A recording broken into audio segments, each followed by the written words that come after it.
നമസ്കാരം. 9 മണി വാർത്ത ആരംഭിക്കുകയാണ്. വയറിൽ കത്രിക കുടുങ്ങിയ സംഭവം അത് വലിയ തോതിൽ വിവാദമായി നിൽക്കുന്ന സാഹചര്യമാണ്. പക്ഷേ അവിടെ ശസ്ത്രക്രിയയുടെ സമയത്ത് ഡോക്ടർക്ക് വീഴ്ചയൊന്നും സംഭവിച്ചിട്ടില്ല എന്നാണ് അന്വേഷണ സമിതിയുടെ ആ റിപ്പോർട്ട്. പ്രോട്ടോകോൾ പാലിക്കാത്തതിൻ്റെ പ്രശ്നമാണ് ചൂണ്ടിക്കാട്ടുന്നത്. വേണ്ടത്ര ആളുകൾ ഉണ്ടായിരുന്നില്ല, സ്റ്റാഫ് നഴ്സ് മാത്രമേ ഉണ്ടായിരുന്നുള്ളൂ. അങ്ങനെ വിവരങ്ങൾ പുറത്തു വരുന്നത്. അതേസമയം നെടുമങ്ങാട് ആ കുട്ടിയുടെ നവജാത ശിശുവിൻ്റെ ആ മരണത്തിൽ അത് ചികിത്സാ പിഴവ് സംഭവിച്ചു എന്നും പറയുന്നു. കാലതാമസമുണ്ടായി തീരുമാനമെടുക്കുന്നതിൽ, സിസേറിയൻ്റെ കാര്യത്തിൽ എന്നുള്ള വിവരങ്ങളാണ് പുറത്തു വന്നുകൊണ്ടിരിക്കുന്നത്. ഇനി ഇതിനിടയിലൊക്കെയാണ് ഡൊണാൾഡ് ട്രംപിൻ്റെ കടുംപിടുത്തങ്ങളും നിലപാടിൽ മാറ്റമില്ലാത്ത പ്രഖ്യാപനങ്ങളുമൊക്കെ വരുന്നത്. ഇതൊക്കെ എങ്ങനെയാണ് നമ്മൾ ഉറ്റുനോക്കുക എന്നാണ് കാത്തിരുന്ന് അറിയേണ്ടതാണെങ്കിലും നമുക്ക് വിശദമായി നോക്കാം. ആദ്യം തലക്കെട്ടുകൾ. ചികിത്സാ പിഴവിൽ സർക്കാരിനെതിരെ പ്രതിഷേധം കടുപ്പിക്കാൻ പ്രതിപക്ഷം. ആരോഗ്യമന്ത്രി ഇന്ന് പത്തനംതിട്ടയിൽ. ശസ്ത്രക്രിയയ്ക്ക് വിധേയായ ഉഷ ജോസഫിന്റെ ആരോഗ്യനില തൃപ്തികരം. ഡോക്ടർക്ക് വീഴ്ച സംഭവിച്ചിട്ടില്ലെന്ന് അന്വേഷണ റിപ്പോർട്ട്. സർക്കാർ ഡോക്ടർമാരുടെ സമരം 7ാം ദിവസത്തിൽ. ഓപ്പറേഷൻ സുഭാഷ് വിജയം. കൊച്ചിയിൽ മെട്രോയുടെ തൂണിൽ കുടുങ്ങിയ പൂച്ചയെ രക്ഷിച്ചു. രക്ഷപ്പെടുത്തിയത് പുലർച്ചെ 1:15 പൂച്ച തോപ്പുംപടിയിലെ ആശുപത്രിയിൽ. അതീവ ജാഗ്രതയിൽ ഡൽഹി. ഭീകരാക്രമണത്തിന് പദ്ധതിയെന്ന് IBU റിപ്പോർട്ട്. തന്ത്രപ്രധാന മേഖലകളിൽ നിരീക്ഷണം. ഇറാനിൽ യുദ്ധഭീതി പടരുന്നു. വിദ്യാർത്ഥി പ്രക്ഷോഭവും ശക്തം. പൗരന്മാരോട് ഇറാൻ വിടാൻ ആവശ്യപ്പെട്ട കൂടുതൽ രാജ്യങ്ങൾ. സമ്മർദ്ദങ്ങൾക്ക് മുന്നിൽ തലകുനിക്കില്ലെന്ന് ഇറാൻ. T20 ലോകകപ്പ് സൂപ്പർ 8 ഇന്ത്യക്ക് ഇന്ന് ആദ്യ പോരാട്ടം. എതിരാളികൾ ദക്ഷിണാഫ്രിക്ക. സഞ്ജു സാംസൺ കളിക്കാൻ സാധ്യതയില്ല. ISL-ൽ കേരള ബ്ലാസ്റ്റേഴ്സിന് ഇന്ന് ഹോം മാച്ച്.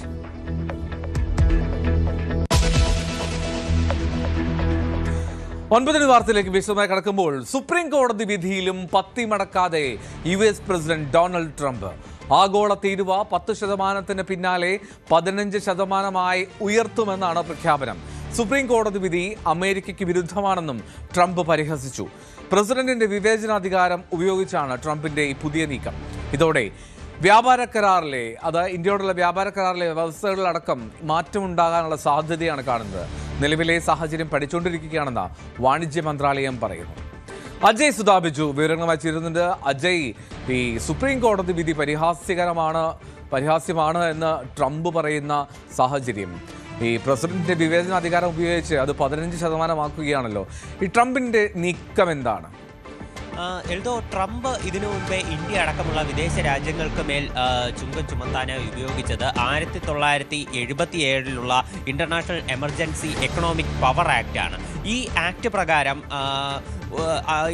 ഈ മറ്റ് രാജ്യങ്ങൾക്ക് മേൽ ഒരു അടിയന്തരാവസ്ഥ നിലനിൽക്കുന്ന സാഹചര്യത്തിൽ മറ്റ് രാജ്യങ്ങൾക്ക് മേൽ അമേരിക്കയുടെ സുരക്ഷ കണക്കിലെടുത്തുകൊണ്ട് കടുത്ത തീരുവകൾ അത് ചുമത്താൻ സാധിക്കും. അത് മാത്രമല്ല, മറ്റ് കടുത്ത നടപടികളും അത് US പാർലമെന്റിന്റെ നേതൃത്വത്തിൽ ചെയ്യാൻ സാധിക്കും. എന്നാൽ ഈ ആക്ട് നടപ്പിലാക്കാൻ വേണ്ടി US കോൺഗ്രസിന്റെ പിന്തുണയുണ്ടാകണം. അതുപോലെ തന്നെ വോട്ടിങ്ങിൽ ഭൂരിപക്ഷം നേടണം. ഇത്തരം വ്യവസ്ഥകളുമുണ്ട്. എന്നാൽ ഇതൊന്നും പാലിക്കാതെ വളരെ ഏകപക്ഷീയമായിട്ടാണ് ട്രംപ് ഈ ഒരു ആക്ടിന്റെ ദുരുപയോഗം ചെയ്തുകൊണ്ട് ഈ മറ്റ് രാജ്യങ്ങൾക്ക് മേൽ ചുങ്കം ചുമത്തിയത്. ഇതിനെ ചോദ്യം ചെയ്തുകൊണ്ട് നിരവധി ഹർജികൾ US സുപ്രീം കോടതിയിൽ ഇതിനോടകം തന്നെ വന്നിരുന്നു. അപ്പോൾ അതിന്റെ വാദം കഴിഞ്ഞ നവംബറിലാണ് ആരംഭിച്ചിരുന്നത്. നവംബറിൽ ഈ വാദം തുടങ്ങിയപ്പോൾ തന്നെ US-ന്റെ ഇപ്പോൾ വാഷിങ്ടൺ അവിടെ നിന്ന് പലതരത്തിലുള്ള റിപ്പോർട്ടുകളെല്ലാം പുറത്തു വന്നിരുന്നു. അതുതന്നെ ട്രംപിന്റെ അഡ്മിനിസ്ട്രേറ്റർമാർ പലരും പറഞ്ഞിരുന്നത് ഇതിനെതിരെ തക്കതായിട്ടുള്ള നടപടികൾ സ്വീകരിക്കും. ഇത്തരമൊരു കോടതി വിധി അവർക്ക് എതിരായാൽ തന്നെ മറ്റൊരു പ്ലാൻ ബിയും ട്രംപ് കണ്ടുവച്ചിട്ടുണ്ട് എന്നാണ് ട്രംപിന്റെ അഡ്മിനിസ്ട്രേറ്റർമാരിൽ പലരും പറഞ്ഞിരുന്നത്. എന്തായാലും കോടതി വിധി പ്രതീക്ഷിച്ചതുപോലെ തന്നെ ട്രംപിന് എതിരായി 3-നെതിരെ 6 വോട്ടുകൾക്കാണ് ഈ കോടതി വിധി ട്രംപിന് ഇപ്പോൾ വിരുദ്ധമായി സംഭവിച്ചിരിക്കുന്നത്. കോടതി വിധി പ്രകാരം ഈ ട്രംപ് പ്രയോഗിച്ച ഈ 1977 ഇന്റർനാഷണൽ എമർജൻസി ആക്ട് എന്ന് പറയുന്നത് അത് നിയമവിരുദ്ധമാണ്. US കോൺഗ്രസിന്റെ പിന്തുണയില്ലാതെ ട്രംപിന് ഇത്തരമൊരു നീക്കം നടപ്പിലാക്കാൻ സാധിക്കില്ല എന്നാണ് കോടതി പറഞ്ഞത്. എന്നാൽ ട്രംപ് തന്റെ വിവേചനാധികാരം ഉപയോഗിച്ചുകൊണ്ട് മറ്റൊരു ആക്ട് പ്രയോജനപ്പെടുത്തിയാണ് നിലവിൽ ഈ 15% തീരുവ അത് എല്ലാ രാജ്യങ്ങൾക്കും മേൽ ചുമത്തിയിരിക്കുന്നത്. ട്രംപ് ഇത് വിശദീകരിച്ചുകൊണ്ട് ഇന്നലെ ട്രൂത്ത് സോഷ്യൽ വഴി ഒരു പോസ്റ്റ് വിട്ടിരുന്നു. അതിൽ ട്രംപ് പറയുന്നത് സുപ്രീം കോടതി വിധി അത് അമേരിക്ക വിരുദ്ധമാണ്, അത് വളരെ സില്ലി ആയിട്ടുള്ളൊരു കാര്യമാണ് എന്നെല്ലാം പറഞ്ഞുകൊണ്ട് കോടതി വിധിക്ക് ഒരു പുല്ലുവില നൽകിക്കൊണ്ടുള്ള ഒരു പോസ്റ്റാണ് ട്രംപ് ഇന്നലെ നടത്തിയിട്ടുള്ളത്. അതുപോലെ തന്നെ തൻ്റെ ഈ അധികാരം ഉപയോഗിച്ചുകൊണ്ട് 15% തീരുവ ചുമത്തുന്നു എന്നും അദ്ദേഹം പറഞ്ഞു. ഇതിനായി ട്രംപ് ഉപയോഗിച്ചത് 1974 ട്രേഡ് ആക്ടിലുള്ള സെഷൻ 122 ഉപയോഗിച്ചിട്ടുള്ളത്. എന്നാൽ ഈ ആക്ടിനും ചില പരിമിതികളുണ്ട്. അതായത് ഈ ആക്ട് പ്രകാരം 150 ദിവസം മാത്രമേ ട്രംപിന് ഇത്തരത്തിൽ മറ്റ് രാജ്യങ്ങൾക്ക് മേൽ തൻ്റെ അധികാരം ഉപയോഗിച്ചുകൊണ്ട് തീരുവ ചുമത്താൻ സാധിക്കുകയുള്ളൂ. ഇതിൽ കൂടുതൽ ദിവസം ഇത് എക്സ്റ്റെൻഡ് ചെയ്യണമെങ്കിൽ US കോൺഗ്രസിൽ വോട്ടിങ്ങിന് ഇത് കൊണ്ടുവരണം, വോട്ടിങ്ങിൽ ഭൂരിപക്ഷം നേടണം, എന്നാൽ മാത്രമേ ഇത് കൂടുതൽ ദിവസങ്ങൾ ചുമത്താൻ സാധിക്കുകയുള്ളൂ. എന്നാൽ ഈ 150 ദിവസം എന്ന് പറയുന്നത് അത് ട്രംപിന് ഒരു സാവകാശമാണ്. അതായത് മറ്റ് US കോൺസ്റ്റിറ്റ്യൂഷനിലുള്ള മറ്റ് ഏതൊക്കെ വകുപ്പുകൾ പ്രയോഗിച്ചുകൊണ്ട് മറ്റ് രാജ്യങ്ങൾക്ക് മേൽ കൂടുതൽ തീരുവ ചുമത്താം എന്ന് പഠിക്കാനുള്ള ഒരു സമയം ട്രംപിന് നൽകുന്നു. അങ്ങനെ നോക്കുകയാണെങ്കിൽ അത് മറ്റ് ഒരുപാട് ആക്ടുകൾ ഇതിൻ്റെ പിന്നണിയിലുണ്ട്. അതായത് ഡോളറിൻ്റെ മൂല്യം, പക്ഷേ ഇതിൽ തന്നെ നിരവധി പരിമിതികളും നിലനിൽക്കുന്നുണ്ട്. ട്രംപ് ഇപ്പോൾ ചുമത്തിയ ഈ സെഷൻ 122 പ്രകാരമുള്ള ആക്ടിൽ തന്നെ ഒരുപാട് US കോൺസ്റ്റിറ്റ്യൂഷൻ അനുസരിച്ച് പരിമിതികളുണ്ട്. അതായത് ഡോളറിൻ്റെ മൂല്യം ക്രമാതീതമായി ഇടിഞ്ഞാലോ US-ന്റെ ട്രേഡിൽ ഒരു ട്രേഡ് ഡെഫിസിറ്റ് ഉണ്ടായാലോ മാത്രമേ ഈ സെഷൻ 122 പ്രയോഗിക്കാൻ പറ്റുകയുള്ളൂ. പക്ഷേ ഇത് പ്രസിഡന്റിന്റെ വിവേചനാധികാരമാണ്. പക്ഷേ ഇത്തരം കാര്യങ്ങളൊന്നും ഇപ്പോൾ ഡോളർ ഫേസ് ചെയ്യുന്നില്ല, ഡോളറിന്റെ മൂല്യം ഇടിയുന്നില്ല, അതുപോലെ തന്നെ ഒരു ട്രേഡ് ഡെഫിസിറ്റ് ഒന്നുമില്ല. അമേരിക്കയുടെ ട്രേഡ് ഡെഫിസിറ്റ് നോക്കുകയാണെങ്കിൽ അത് വെറും 2.1% മാത്രമാണ്. പക്ഷേ ഈ 150 ദിവസം കൊണ്ട് മറ്റ് ചില ആക്ടുകൾ ട്രംപിന് പ്രയോഗിക്കാൻ സാധിക്കുന്നത് എന്താണെന്ന് പറഞ്ഞാൽ സെഷൻ 201 അതായത് US-ന്റെ ട്രേഡിനെ സേഫ് ഗാർഡ് ചെയ്യാനുള്ള ഒരു ആക്റ്റാണ്. ഇത് അനുസരിച്ച് 4 മുതൽ 8 വർഷം വരെ ട്രംപിന് വേണമെങ്കിൽ ഈ ആക്ട് ഉപയോഗിച്ചുകൊണ്ട് മറ്റ് രാജ്യങ്ങൾക്ക് മേൽ തീരുവ ചുമത്താൻ സാധിക്കും. അതുപോലെ തന്നെ സെഷൻ 232 സെഷൻ 301 ഉണ്ട്. ഇതെല്ലാം ഉപയോഗിച്ചുകൊണ്ട് മറ്റ് രാജ്യങ്ങൾക്ക് മേൽ ഇത്തരം ഒരു പകരച്ചുങ്കം ചുമത്തുകയാണെങ്കിൽ ഇതിന് ഒരു അൺലിമിറ്റഡ് പീരീഡാണ്. ഈ സെഷൻ 232 301 അനുസരിച്ച് ഒരു സമയപരിധി ഇല്ലാതെ മറ്റ് രാജ്യങ്ങൾക്ക് മേൽ തീരുവ ചുമത്താൻ സാധിക്കും. എന്നാൽ ഇതിന് ചില കണ്ടീഷൻസ് ഉണ്ട്. അതായത് ഈ കൃത്യമായിട്ടുള്ള അന്വേഷണം നടത്തി ഈ രാജ്യങ്ങൾ അമേരിക്കയുമായി നടത്തിയ ട്രേഡിൽ നിന്ന് പിന്നോട്ട് പോയി, അല്ലെങ്കിൽ ഒരു അന്യായമായിട്ടുള്ള ഒരു ട്രേഡാണ് അമേരിക്കയുമായി നടത്തുന്നത്, അമേരിക്കയുടെ സമ്പദ് വ്യവസ്ഥയെ ദുർബലപ്പെടുത്താൻ ശ്രമിക്കുന്നു തുടങ്ങിയിട്ടുള്ള കാര്യങ്ങൾ ഈ അന്വേഷണത്തിൽ കൃത്യമായി തെളിയണം. അതിനുവേണ്ടി ഒരു കമ്മിറ്റിയെ രൂപീകരിച്ച് കൃത്യമായ അന്വേഷണം നടത്തി ഇത്തരമൊരു നീക്കത്തിലേക്ക് പോകണം. ഇപ്പോൾ ചൈനയ്ക്കെതിരെയൊക്കെ ചുമത്തിയിട്ടുള്ളത് ഈ സെഷൻ 302 ഉപയോഗിച്ചുകൊണ്ടാണ്. അപ്പോൾ ഇത്തരം ചില കണ്ടീഷൻസും ഇതിൽ നിലനിൽക്കുന്നുണ്ട്. ഇനി നമുക്ക് ഇന്ത്യയുടെ സാഹചര്യം ഇതിൽ പരിശോധിക്കേണ്ടതാണ്. അതായത് ഇന്ത്യയുമായി അമേരിക്ക ഇപ്പോൾ തന്നെ ഒരു ട്രേഡ് ഡീലിൽ ധാരണയായിട്ടുണ്ട്. ഈ ട്രേഡ് ഡീൽ അനുസരിച്ച് ഇന്ത്യയിൽ നിന്ന് US-ലേക്ക് ഇറക്കുമതി ചെയ്യുന്ന ഉൽപ്പന്നങ്ങൾക്ക് 18% തീരുവയാണ് ചുമത്തിയിട്ടുള്ളത്. അപ്പോൾ ഈ സുപ്രീം കോടതി വിധി അനുസരിച്ച് ഈ കുറഞ്ഞിട്ടുള്ള 10% തീരുവ എന്നുള്ള കണക്കും ട്രംപ് ഉയർത്തിയിട്ടുള്ള ഈ 15% തീരുവ എന്നുള്ള കണക്കും അത് ഇന്ത്യക്ക് ബാധകമാകുമോ എന്നുള്ളതാണ് ഇവിടെ. ഒരു നിമിഷം, ഇപ്പോൾ ഡോക്ടർ മോഹൻ വർഗീസ് ടെലിഫോൺ ലൈനിലുണ്ട്. ശ്രീ മോഹൻ വർഗീസ്, ഈ വ്യാപാര കരാർ നിർത്തിവെക്കണം, വ്യവസ്ഥകൾ അത് പുനഃപരിശോധിക്കണം എന്നൊക്കെ പ്രതിപക്ഷം ആവശ്യപ്പെടുന്നതിൽ ഒരു കാര്യമില്ലേ? ഈ പ്രത്യേകിച്ചും ഈ തീരുവ അത് പുനഃക്രമീകരിക്കണം, തീരുവ ഘടന പുനഃക്രമീകരിക്കണം എന്നുള്ള ഒരാവശ്യമല്ലേ പ്രധാനമായിട്ടും ഇന്ത്യ മുന്നോട്ട് വെക്കേണ്ടത്? ശ്രീ എൽദോ, നിലവിൽ അമേരിക്കയും ഇന്ത്യയും തമ്മിൽ ഒരു കരാർ പ്രാബല്യത്തിലായിട്ടില്ല. ആ കരാറിന്റെ ഫ്രെയിംവർക്ക് തയ്യാറാക്കുക മാത്രമാണ് ചെയ്തിട്ടുള്ളത്. ഏതാണ്ട് മാർച്ച് മാസം പകുതിയോടുകൂടി ഒരു താൽക്കാലിക കരാറും അത് കഴിഞ്ഞ ഒരു 6 മാസത്തിന് ശേഷം അന്തിമം കരാറും എന്ന രീതിയിലാണ് ടൈം ഫ്രെയിം വെച്ച് ഇന്ത്യയും അമേരിക്കയും മുന്നോട്ട് പോകുന്നത്. അതുകൊണ്ട് ഇപ്പോൾ ഒരു വിൻഡോ ഓഫ് ഓപ്പർച്യൂണിറ്റി ഭാരതത്തിന് ലഭിച്ചിരിക്കുകയാണ്. ഇപ്പോൾ സുപ്രീം കോടതി ട്രംപിന്റെ പരിധിയില്ലാത്ത അധികാരങ്ങൾ ഉണ്ട് എന്ന് ട്രംപ് വിശ്വസിക്കുന്നത് അങ്ങനെയല്ല. ട്രംപ് ഉപയോഗിച്ചിരിക്കുന്ന 1977 ട്രേഡ് ആക്ട് അനുസരിച്ച് ട്രംപിന് ഇങ്ങനെയുള്ള ടാരിഫ് പ്രഖ്യാപിക്കാനും നടപ്പാക്കാനുമുള്ള അധികാരമില്ല എന്ന് പറഞ്ഞിരിക്കുകയാണ്. അപ്പോൾ അതിന് പകരമായി ഇപ്പോൾ ട്രംപ് ഉപയോഗിച്ചിരിക്കുന്നത് ഒരു എക്സിക്യൂട്ടീവ് ഓർഡർ പ്രാബല്യത്തിലാകണമെങ്കിൽ അതിനൊരു ലെജിസ്ലേറ്റീവ് പിൻബലം വേണം, ഏതെങ്കിലും ഒരു നിയമത്തിന്റെ പിൻബലം വേണം, അല്ല എങ്കിൽ ഭരണഘടനയുടെ പിൻബലം വേണം. ആ പിൻബലം ഉണ്ട് എന്ന് ഉറപ്പിക്കാൻ വേണ്ടി ട്രംപിന്റെ നിയമവിദഗ്ധരുടെ ടീം അക്ഷീണം പ്രയത്നിച്ചു എന്ന് വേണം കരുതാൻ. കോടതിയിൽ നിന്നും ഇങ്ങനൊരു വിധി മുൻകൂട്ടി തന്നെ ട്രംപും ടീമും പ്രതീക്ഷിച്ചു എന്ന് വേണം കരുതാൻ. അതുകൊണ്ട് 1974 ട്രേഡ് ആക്ട് അനുസരിച്ച് 122ാമത്തെ പ്രൊവിഷൻ ഉപയോഗിച്ച് ആക്ടിലെ 122ാമത്തെ വകുപ്പ് ഉപയോഗിച്ചുകൊണ്ട് 15% ടാരിഫ്, ആദ്യം 10%, പിന്നീട് ഉടനടി തന്നെ അഡീഷണൽ 5% ടാരിഫ് ചേർത്ത് പ്രഖ്യാപിക്കുന്നു. അത് ഇന്ത്യ ഉൾപ്പെടെയുള്ള എല്ലാ രാജ്യങ്ങൾക്കും ബാധകമാണ്. ഇവിടെ ഉയർന്ന കാതലായ ചോദ്യം, ഇപ്പോൾ നെഗോഷിയേറ്റ് ചെയ്തുകൊണ്ടിരിക്കുന്ന ട്രേഡ് ഡീൽ അനുസരിച്ച് ശരാശരി 18% ഇറക്കുമതി തീരുവ. ചില ഐറ്റംസിന് ഇറക്കുമതി തീരുവ ഇല്ല, ഫാർമസ്യൂട്ടിക്കൽസിനും അതുപോലെ ക്രിട്ടിക്കൽ മിനറൽസിനും ചില യന്ത്രഭാഗങ്ങൾക്കും വിമാന ഘടകങ്ങൾക്കും ഒന്നും ഇറക്കുമതി തീരുവയില്ല. പക്ഷേ ഉള്ളതിന് 18% ശരാശരി എന്നത് ഇപ്പോൾ ഏകദേശ ധാരണയായതാണ്. അതിപ്പോൾ 15% കുറയുന്നു എന്ന് പ്രഥമ ദൃഷ്ടിയ തോന്നാം.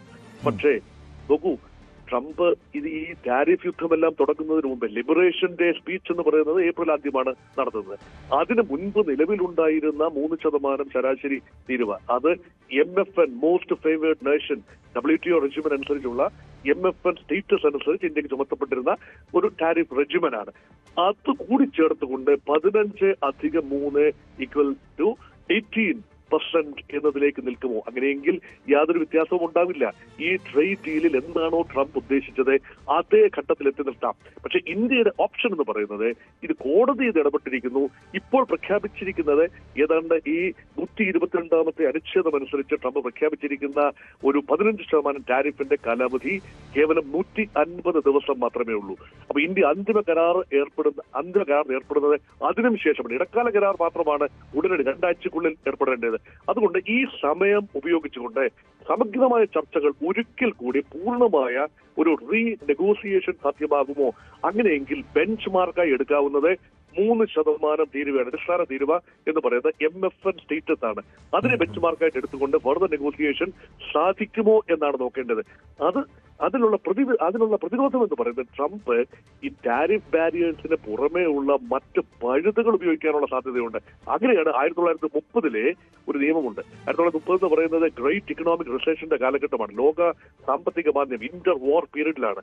1ാം ലോകമഹായുദ്ധത്തിനും 2ാം ലോകമഹായുദ്ധത്തിനും ഇടയിൽ ഉണ്ടായിരുന്ന വലിയ ഒരു അന്ത്രാള ഘട്ടമാണ് ദ ഗ്രേറ്റ് ഡിപ്രഷൻ. ആ സമയത്ത് അമേരിക്കയിൽ ഉണ്ടാക്കിയ ഒരു നിയമമാണ് 1930 നിയമം. അതനുസരിച്ച് ട്രംപിന് ചില കാര്യങ്ങൾ, അമേരിക്കൻ പ്രസിഡന്റിന് ഈ അൺഫെയർ ട്രേഡ് പ്രാക്ടീസസ് നടക്കുന്ന അല്ലെങ്കിൽ കഠിനമായ തെറ്റായ വ്യാപാര രീതികൾ തുടരുന്ന രാജ്യങ്ങൾക്കെതിരെ ടാരിഫ് പ്രഖ്യാപിക്കാൻ 50% വരെ ടാരിഫ് പ്രഖ്യാപിക്കാനുള്ള ഓപ്ഷൻ അവിടെയുണ്ട്. ഇതെല്ലാം ഏത് രീതിയിലാണ് ട്രംപ് ഉപയോഗിക്കാൻ പോകുന്നത്?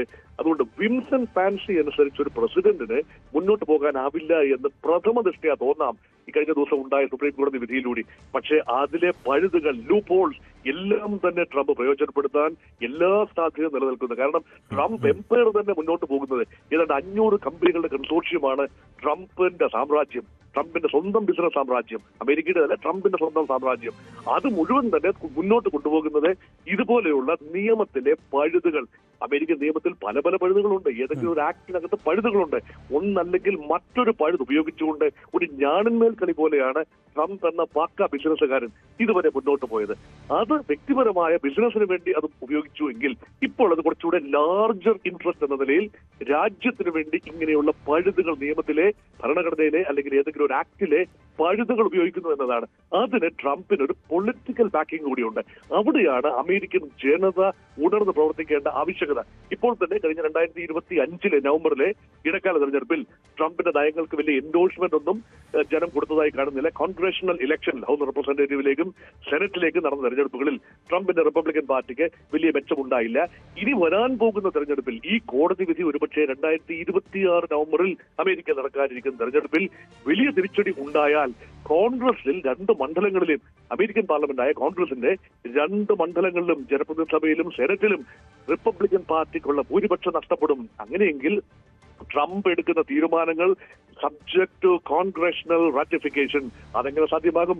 അതിന് ട്രംപ് വല്ലാതെ വിയർപ്പൊഴുക്കേണ്ടി വരും. അതുകൊണ്ട് അമേരിക്കയ്ക്ക് ഉള്ളിൽ തന്നെ ഒരു സംവിധാനമുണ്ട് ശ്രീയൽദോ, അതായത് ചെക്സ് ആൻഡ് ബാലൻസസ് എന്ന് പറയും. പ്രസിഡന്റിന്റെ ഓഫീസ് അതിശക്തമായി ഓൾ ഗൺസ് ബ്ലേസിംഗ് മുന്നോട്ട് പോയാൽ അത് ഭാഗികമായെങ്കിലും തടഞ്ഞു നിർത്താൻ കോടതിക്ക് കഴിയും. അതാണ് കോടതി ഇപ്പോൾ ഈ ഒരു ബാലൻസിംഗ് ആക്ട് ചെക്ക് വെച്ചുകൊണ്ട് ബാലൻസിംഗ് ആക്ടിലേക്ക് നീങ്ങുകയാണ്.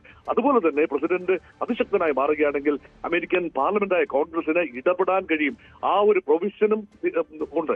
അതുകൊണ്ട് ഒരു ഫെഡറൽ ബാലൻസ്, ഒരു നാഷണൽ അമിറ്റി, ഒരു എക്സിക്യൂട്ടീവ്, ലെജിസ്ലേറ്റീവ്, ജുഡീഷ്യറി എന്നീ ഗവൺമെന്റിന്റെ 3 ഘടകങ്ങളെ പരസ്പരം ബാലൻസ് ചെയ്തുകൊണ്ട് ഒരു സെപ്പറേഷൻ ഓഫ് പവേഴ്സ് എന്ന രീതിയിൽ കാര്യങ്ങൾ മുന്നോട്ട് പോവുക എന്നതാണ് അമേരിക്കൻ സിസ്റ്റത്തിന്റെ ചാരുത. അത് ഏതെങ്കിലും ഒരു വ്യക്തിക്ക് കുറച്ചു കാലത്തേക്ക് അട്ടിമറിക്കാൻ കഴിയും, ആത്യന്തികമായി അട്ടിമറിക്കാൻ കഴിയില്ല, ഉറപ്പായിട്ടും. പക്ഷെ അപ്പോഴും ഈ ട്രഷറിയിലേക്ക് 13,300 കോടി ഡോളർ എത്തി എന്നുള്ള ട്രംപിന്റെ വെളിപ്പെടുത്തലൊക്കെ അത് എങ്ങനെയാണ് അദ്ദേഹം ഉപയോഗിക്കാൻ പോകുന്നത് അറിയില്ല. ഇനി ഡോക്ടർ മോഹൻ വർഗീസ്, ഞാൻ ചോദിക്കുന്നത് ഇന്ത്യയെ സംബന്ധിച്ച്. ഇന്ത്യ ഈ വാണിജ്യ മന്ത്രാലയം ഉൾപ്പെടെ പറയുന്നത് കാര്യങ്ങൾ പഠിക്കുന്നു എന്നാണ്, അല്ലാതെ വലിയൊരു പ്രതികരണം നടത്തിയിട്ടില്ല. എന്താണ് ഇന്ത്യ കാത്തിരിക്കുന്നത്? ഇന്ത്യ പ്രതീക്ഷയോടെ കാത്തിരിക്കുന്നു. ഇന്ത്യയുടെ ഒരു നെഗോഷിയേഷൻ ടീമിന്റെ ഒരു പ്രത്യേകത, കാര്യമായ അഭിപ്രായ പ്രകടനങ്ങൾ ഒന്നും തന്നെ നെഗോഷിയേറ്റിംഗ് ടീമിലെ ആളുകളോ പൊളിറ്റിക്കൽ ലീഡർഷിപ്പോ പ്രധാനമന്ത്രി ശ്രീ നരേന്ദ്രമോദി പോലുമോ കാര്യമായ അഭിപ്രായ പ്രകടനങ്ങൾ നടത്തി കാണുന്നില്ല. ഇതൊരു തന്ത്രത്തിന്റെ ഭാഗം കൂടിയാണ്. കാരണം വെട്ടി വിളിച്ചെല്ലാം പറയുക എന്നത് ട്രംപിന്റെ രീതിയാണ്. അങ്ങനെ സമ്മർദ്ദപ്പെടുത്തുക, മറുപക്ഷത്തെ സമ്മർദ്ദപ്പെടുത്തുക, അതിലൂടെ കരാറിൽ എത്തി നിൽക്കുക. പക്ഷെ ഇന്ത്യയെ സംബന്ധിച്ചിടത്തോളം ഇന്ത്യയുടെ preferences are very very sharp. എന്ന് പറഞ്ഞാൽ നിലവിൽ ഇന്ത്യയുടെ ഏറ്റവും വലിയ ആഗോള വ്യാപാര പങ്കാളിയാണ് അമേരിക്ക. അമേരിക്കയിലേക്ക് ഏതാണ്ട് $87 ബില്യൺ വാർഷിക കയറ്റുമതി ഇന്ത്യക്കുണ്ട്. എന്നാൽ ഇറക്കുമതി അമേരിക്കയിൽ നിന്ന് ഈ ട്രേഡ് വാർ തുടങ്ങുന്നതിന് മുൻപ് 46-47 ബില്യൺ ഡോളർ മാത്രമായിരുന്നു. അതിനർത്ഥം എന്താ? ഇന്ത്യക്ക് ഒരു 45 മുതൽ 50 ബില്യൺ ഡോളറിന്റെ വരെ വ്യാപാര മിച്ചമുണ്ട്. അത് വളരെ നിർണായകമാണ്. വളരുന്ന ഒരു സമ്പദ് വ്യവസ്ഥയ്ക്ക്, ലോകത്തെ വൻ സാമ്പത്തിക ശക്തിയാകാൻ ശ്രമിക്കുന്ന ഒരു രാജ്യത്തിന് ഒരു ക്യാപ്റ്റീവ്, ഒരു ഡൊമസ്റ്റിക് മാർക്കറ്റ് മാത്രം പോരാ, ഗ്ലോബൽ മാർക്കറ്റിന്റെ മേൽ ആക്സസ് ഉണ്ടാവണം. ഇപ്പൊ അത് ഡൈവേഴ്സിഫിക്കേഷൻ ഡ്രൈവിലാണ് ഇന്ത്യ. ഇപ്പോൾ യൂറോപ്യൻ സമൂഹമായി ഒരു വിശാലമായ കരാറിന്റെ പണിപ്പുരയിലാണ്. അത് അടുത്ത വർഷം ജനുവരിയോടുകൂടി EU ഇന്ത്യ കരാർ സാധ്യമാവും. അപ്പോൾ ഒരു ക്വാന്തം ജംപ് ഇൻ ട്രേഡ് സാധിക്കും, എക്സ്പോർട്ട് സാധിക്കും, ഇമ്പോർട്ട് നമ്മൾ അനുവദിച്ചു കൊടുക്കേണ്ടി വരും. ഒരിക്കലും ഒരു വൺ വേ ട്രാഫിക് ഇല്ല എന്ന് ഓർക്കണം. അമേരിക്കയാണ് അതിനേക്കാൾ സ്റ്റേബിൾ, സെക്യൂർ, ലോങ് ടേം മാർക്കറ്റാണ്. സിംഗിൾ ലാർജസ്റ്റ് വേൾഡ് മാർക്കറ്റ് അമേരിക്കയാണ്. അവിടേക്കുള്ള കയറ്റുമതി പൂർണ്ണമായി വേണ്ടാന്ന് വെക്കാനാവില്ല. അതിലെ ബോട്ടിൽ നെക്സ് തന്ത്രപരമായ ചില സമീപനത്തിലൂടെ ആ ബോട്ടിൽ നെക്സ് പരിഹരിക്കുക. അതേസമയം ഗ്രേറ്റ് ബാലൻസിംഗ് ആക്ട് റിക്വയർഡ്. ഇവിടുത്തെ ഉൽപ്പന്നങ്ങൾക്ക്, പ്രത്യേകിച്ച് കാർഷിക വിളകൾക്ക്, പാലുൽപ്പന്നങ്ങൾക്ക്, സമുദ്രോൽപ്പന്നങ്ങൾക്ക് ന്യായമായ പ്രൊട്ടക്ഷൻ നൽകണം. പ്രൊട്ടക്ഷൻ പോളിസി പൂർണ്ണമായി ഒഴിവാക്കാനാവില്ല. ഇത് നെഗോസിയേഷനിൽ കാട്ടേണ്ടതാണ്. അതുകൊണ്ട് കുറച്ച് വിട്ടുവീഴ്ചകൾ ചെയ്യേണ്ടി വരുമെന്നത് യാഥാർത്ഥ്യമാണ്. അപ്പൊ രാജ്യത്തിന്റെ അഭിമാനം പ്രണയപ്പെടുത്തിക്കൊണ്ട് പൂർണ്ണമായി വിട്ടുവീഴ്ചകൾ ചെയ്തുകൊണ്ട് ട്രംപ് കഴിഞ്ഞ ദിവസം പറഞ്ഞതുപോലെ 0 tariff against America, but there will be tariff against India എന്ന് പറഞ്ഞാൽ അത് പൂർണ്ണമായി അംഗീകരിക്കാവുന്ന ഒരു നിലയിലല്ല. ട്രേഡ് നെഗോസിയേഷൻസ് നോക്കേണ്ട ഒരു കാര്യം. ട്രംപ് ഇന്നലെ പറഞ്ഞു വെച്ചത് എന്താണ്? 15% ടാരിഫ് പ്രഖ്യാപിച്ചതിന് ശേഷം പറഞ്ഞത് എന്താണ്? ഇന്ത്യയിലേക്ക് ഞങ്ങൾ കയറ്റുമതി ചെയ്യും, ഒരു പൈസ അവർ ടാരിഫ് വാങ്ങില്ല. അതേസമയം ഇന്ത്യയിൽ നിന്ന് ഇങ്ങോട്ട് കയറ്റുമതി ചെയ്യുന്ന, ഇങ്ങോട്ട് ഇറക്കുമതി ചെയ്യുന്നതിന് ഞങ്ങൾ ടാരിഫ് വാങ്ങും എന്ന് പറഞ്ഞാൽ അതിനർത്ഥം ഒരു ലെവൽ പ്ലേയിങ് ഫീൽഡ് ഇപ്പോഴും ഇല്ല. ഇത് ഈ വാക്ധോരണി മാത്രമല്ല, അന്തിമ കരാറിനകത്ത് യഥാർത്ഥത്തിൽ ഇപ്പോൾ ലഭ്യമാകുന്ന പഴുതുകൾ. അപ്പൊ ട്രംപിന് ഏകപക്ഷീയമായ എക്സിക്യൂട്ടീവ് ഓർഡറിലൂടെ അടിച്ചേൽപ്പിക്കാനാവാത്ത ഒരുപാട് കാര്യങ്ങളുണ്ട്. ആ കാര്യങ്ങൾ നിയമപരമായ സാധ്യതകൾ, നിയമപരമായ പഴുതുകൾ, ഓപ്പർച്യൂണിറ്റീസ് കണ്ടെത്തി നെഗോഷിയേറ്റ് ചെയ്ത് പരമാവധി ഉൽപ്പന്നങ്ങൾക്ക് 0 ടാരിഫിൽ എത്തി നിൽക്കുകയും സിംബോളിക്കായ കുറെ കാര്യങ്ങൾക്ക്, ഇപ്പോൾ അലുമിനിയം, സ്റ്റീൽ 50% ഇറക്കുമതി ചെയ്യുകയാണ്. അത് കുറച്ചു കൊണ്ടുവരാനാവുമോ എന്ന് നോക്കണം. അത് മറ്റൊരു ആക്ട് അനുസരിച്ചാണ് ഏർപ്പെടുത്തിയിരിക്കുന്നത്. അതുപോലെ ചില ഐറ്റംസ് 25% ഉണ്ട്. അതുകൊണ്ട് ഇതിനകത്തൊക്കെ ഒരു റാഷണലൈസേഷൻ സാധിക്കുമോ, കുറവ് സാധിക്കുമോ? ഇവിടെയാണ് ഗുഡ്വിൽ ഫാക്ടർ വർക്ക് ചെയ്തത്. 2 നേതാക്കൾ തമ്മിലുള്ള ഗുഡ്വിൽ, 2 ജനതകൾ തമ്മിലുള്ള ഗുഡ്വിൽ, 2 വൻപൻ ഡെമോക്രസികൾ, ലോകത്തെ ഏറ്റവും വലിയ ജനാധിപത്യ രാജ്യമായ ഭാരതം, ക്വാളിറ്റേറ്റീവ്ലി ഹൈ ഡെമോക്രസിയായ അമേരിക്ക, ഇത് തമ്മിലുള്ള പീപ്പിൾ ടു പീപ്പിൾ കോൺടാക്ട്, ഇതെല്ലാം തന്നെ സമഗ്രമായി പരിശോധിച്ചുകൊണ്ടുള്ള വ്യാപാര കരാറിനുള്ള ഒരു കളം ഒരുങ്ങുന്നു എന്നൊരു പോസിറ്റീവ് ടേക്ക് ഇവിടെ ഉണ്ട്. അതേസമയം നമ്മളെ സംബന്ധിച്ചിടത്തോളം മുട്ടുമടക്കുക എന്ന് പറയുന്നത് ഇപ്പൊ ഈ കിട്ടിയ അനുകൂലമായ സാഹചര്യം ഒരു ബ്രീതിങ് സ്പേസ് ആണ്. അത് സമർത്ഥമായി ഉപയോഗിക്കുക, വേണ്ടാത്ത വാദപ്രതിവാദങ്ങളിലേക്ക് എത്താതിരിക്കുക. ട്രംപ് എന്ത് വേണമെങ്കിലും പറയട്ടെ, പക്ഷെ നമ്മുടെ താല്പര്യങ്ങളാണ് സ്ട്രാറ്റജിക് ഓട്ടോണമി എന്ന ഇന്ത്യയുടെ നയം മുറുകെ പിടിച്ചുകൊണ്ട് റഷ്യയുമായി എണ്ണ വ്യാപാരം ഉൾപ്പെടെ തുടരാനാവുമോ? അത് ഇതുമായി ബന്ധിപ്പിക്കാനാവില്ല. അമേരിക്കൻ നിയമം അനുസരിച്ച് എങ്ങനെയാണ് റഷ്യയുമായി ഇന്ത്യ കച്ചവടം നടത്തുന്നു എന്നത് അമേരിക്കൻ താല്പര്യങ്ങൾ ലംഘിക്കുന്നു എന്ന് കോടതിക്ക് പറയാനാവില്ലല്ലോ. അതുകൊണ്ട് ഈ കാര്യം ഉൾപ്പെടെ ഒരു മൾട്ടിപ്പിൾ ട്രേഡിംഗ് പാർട്ട്നർ നമുക്ക് ആവശ്യമാണ്. മൾട്ടിപ്പിൾ സോഴ്സിൽ നിന്നും ഓയിൽ ഇമ്പോർട്ട് നമുക്ക് ആവശ്യമാണ്. പൂർണ്ണമായി വെനിസ്വേലയിൽ നിന്നോ അമേരിക്ക പറയുന്ന രാജ്യങ്ങളിൽ നിന്നോ മാത്രം എണ്ണ ഇറക്കുമതി ചെയ്യും എന്ന് പറഞ്ഞുകൊണ്ട് അംഗീകരിച്ചു കൊടുക്കാനാവില്ല ഭാരതത്തിന്. ഉറപ്പായിട്ടും അതാണ് ഇന്ത്യക്കും മുന്നിൽ ഒരുപാട് ഇത്തരം ചില പരിഗണനാ വിഷയങ്ങളുണ്ട് എന്നുള്ളതാണ് അതിൽ ഏറ്റവും പ്രധാനപ്പെട്ട കാര്യം. എന്നാലും നമുക്ക് ആകാംക്ഷയോടെ ഉറ്റുനോക്കേണ്ട സാഹചര്യമാണ് നിലവിൽ ലോകക്രമത്തിൽ വരുന്നത്. എന്നാലും ഡൊണാൾഡ് ട്രംപ് പത്തിമടക്കാത്ത സാഹചര്യമാണ് നിലവിൽ. കോടതി വിധിയൊക്കെ പരിഹസിച്ചുകൊണ്ട് അദ്ദേഹം ഇങ്ങനെ നീങ്ങുന്നു. എന്താണ് ഇനിയുള്ള ദിവസം നടക്കാൻ പോകുന്നത് എന്നാൽ ഒരു ഇന്ത്യയെ സംബന്ധിച്ച് ഒരു level playing doctor Mohan Varghese സൂചിപ്പിച്ചോലെ ആ ഒരു മട്ടിലേക്ക് കാര്യങ്ങൾ എത്തിക്കാൻ കഴിയുമോ എന്നാണ് അറിയേണ്ടത്. Thank you doctor Mohan Varghese പ്രതികരിച്ച്. എന്നാലും നമുക്ക് 9 വാർത്തയിലേക്ക് മടങ്ങിയെത്താം ഇടവേളയ്ക്ക് ശേഷം.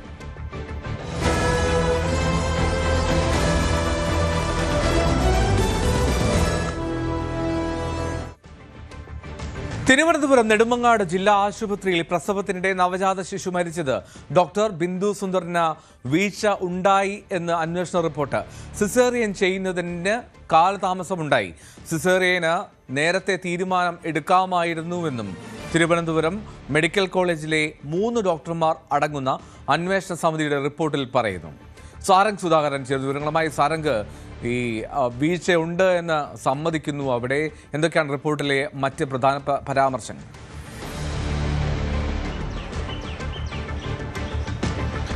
എൽദോ, ഈ ഒരു വിഷയത്തിൽ തുടക്കം തൊട്ട് തന്നെ ഡോക്ടർ ആരോപണ വിധേയമായിരുന്നു. കാരണം ഇതിനു മുൻപും ഇതേ സമാനമായ രീതിയിൽ പല രീതിയിലുള്ള ചികിത്സാ പിഴവ് ഡോക്ടറുടെ ഭാഗത്തു നിന്ന് ഉണ്ടായിരുന്നു എന്നായിരുന്നു കുടുംബവും മറ്റ് ഈ ഒരു രാഷ്ട്രീയ കക്ഷികളടക്കം ആരോപിച്ച വിഷയം.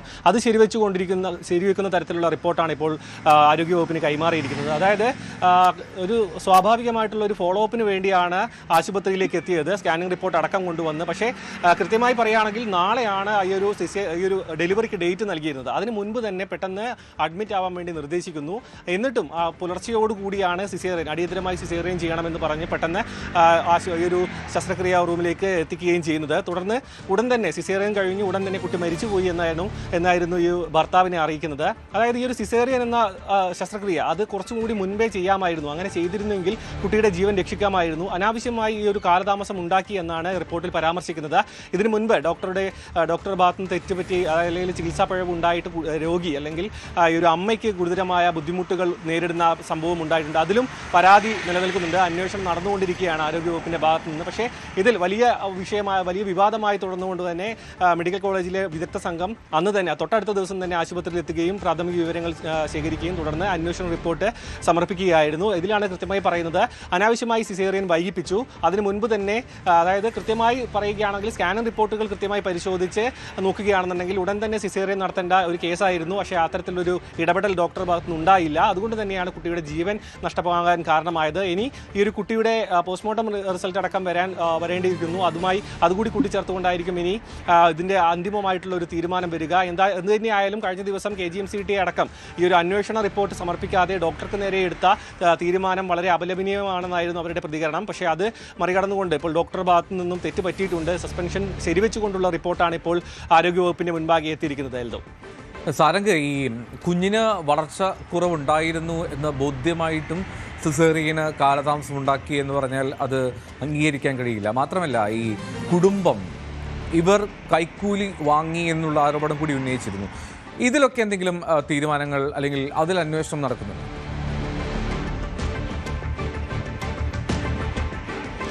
നിലവിൽ ഈ ഒരു ചികിത്സാ പിഴവിന് പോലീസിൽ കേസ് രേഖപ്പെടുത്തിയിട്ടുണ്ട്. അതിലടക്കം ഈ ഒരു അന്വേഷണം വരും. അതായത് ഈ ഒരു കൈക്കൂലി വാങ്ങിയതിലടക്കം അന്വേഷണം നടന്നുകൊണ്ടിരിക്കുന്നു എന്നാണ് ലഭിക്കുന്ന വിവരം. അതിനൊപ്പം തന്നെ നമ്മൾ കുട്ടി വായിക്കേണ്ട മറ്റൊരു വിഷയം എന്ന് പറയുന്നത് 35 വയസ്സുള്ള യുവതിയാണ് ഈ കുട്ടിയുടെ അമ്മ. അതായത് ആദ്യ പ്രസവമാണ്. ഒരുപാട് വർഷം കാത്തിരുന്ന് ലഭിച്ച കുട്ടിയാണ്. അത് ഈ ഒരു നിസ്സാരമായി ഉള്ള ഒരു കാര്യത്തിൻ്റെ പേരിൽ അല്ലെങ്കിൽ ഒരു ഗുരുതരമായ ഒരു ആരോഗ്യ പ്രശ്നം കാരണമോ അല്ലെങ്കിൽ ഒരു ഡോക്ടറുടെ കയ്യിൽ നിൽക്കാത്ത തരത്തിലുള്ള ഒരു പ്രശ്നം കൊണ്ടോ ആണെങ്കിൽ കുട്ടിയെ നഷ്ടപ്പെട്ടത് നമുക്ക് അംഗീകരിക്കാൻ കഴിയുമായിരുന്നു. പക്ഷേ ഇത്തരത്തിലുള്ള ഇത്തരത്തിലുള്ള മനഃപൂർവ്വമായും ഈ ഒരു സിസേറിയൻ ശസ്ത്രക്രിയ വൈകിപ്പിച്ചു, അവസാനം കുട്ടിയെ ജീവൻ നഷ്ടപ്പെടുന്ന തരത്തിലേക്ക് കാര്യങ്ങൾ എത്തിച്ചു. അതുതന്നെയാണ് ഡോക്ടർക്കെതിരെ ഇത്രയും വലിയൊരു ജനരോഷവും കുടുംബത്തിൻ്റെ വലിയൊരു പ്രതിഷേധവും ഉയരാൻ കാരണം. അതിനൊപ്പം തന്നെ കൂട്ടിച്ചേർത്ത് വായിക്കേണ്ട മറ്റൊരു വിഷയം എന്ന് പറയുന്നത് ഈ ഒരു സ്വകാര്യ പ്രാക്ടീസിങ്ങിനിടെ 10,000 രൂപ 5,000 രൂപ 2 തവണയായി നൽകി, അങ്ങനെ 10,000 രൂപ വാങ്ങിയിരുന്നു എന്നൊരു ആരോപണം, അത് മൊഴിയടക്കം പോലീസിൽ കുടുംബം നൽകിയിട്ടുണ്ട്. അതിനൊപ്പം തന്നെ ഈ ഒരു ആശുപത്രിയിലെ സിസേറിയൻ വാർഡിൽ അല്ലെങ്കിൽ ഈ ഒരു ലേബർ റൂമിലേക്ക് എത്തുന്ന രോഗികളിൽ നിന്നും കൃത്യമായി കൈക്കൂലി വാങ്ങിയിരുന്നു, അങ്ങനെ നൽകിയില്ല, അതുകൊണ്ടാണോ ഈ ഒരു കുട്ടിക്ക് അല്ലെങ്കിൽ യുവതിക്ക് കൃത്യമായ പരിചരണം നൽകാതിരുന്നത് നടക്കുമുള്ള ഗുരുതരമായ ആരോപണമാണ് ഈ ഒരു കുടുംബത്തിൻ്റെ ഭാഗത്തുനിന്നുണ്ടായത്. ഇതിൻ്റെ ഭാഗത്തും, അതായത് ഇതിൻ്റെ ഒരു പശ്ചാത്തലം കൂടി പോലീസ് അന്വേഷിക്കും. കാരണം ഇതിന് മുൻപ് ഇങ്ങനെ ഒരു കൈക്കൂലി വാങ്ങുന്ന ഒരു രീതിയുണ്ടോ? നമുക്കറിയാം കേരളത്തിലെ പല മെഡിക്കൽ കോളേജുകളിലും ശസ്ത്രക്രിയ കൃത്യസമയത്ത് നടക്കണമെങ്കിൽ ഡോക്ടർമാർക്ക് കൈക്കൂലി നൽകേണ്ട ഒരു സാഹചര്യമുണ്ട്. അതിൽ പലതവണ പരാതിയും അത്തരത്തിലുള്ള കേസടക്കം നിലവിൽ വന്നിരുന്നു. അത് അത്തരത്തിലുള്ള ഒരു കേസായും ഇത് മാറാൻ സാധ്യതയുണ്ട്. ഒരു ഭാഗത്ത് ചികിത്സാ പിഴവും മറ്റൊരു ഭാഗത്ത് കൈക്കൂലിയുമായി ബന്ധപ്പെട്ട ഗുരുതര ആരോപണങ്ങളാണ് ഈ ഡോക്ടർ നേരിടുന്നത്. എന്തിനായാലും ആരോഗ്യവകുപ്പിന്റെ ഭാഗത്തു നിന്ന് കൂടുതൽ ശക്തമായ നടപടി ഉണ്ടാകാനുള്ള സാധ്യതയുണ്ട്.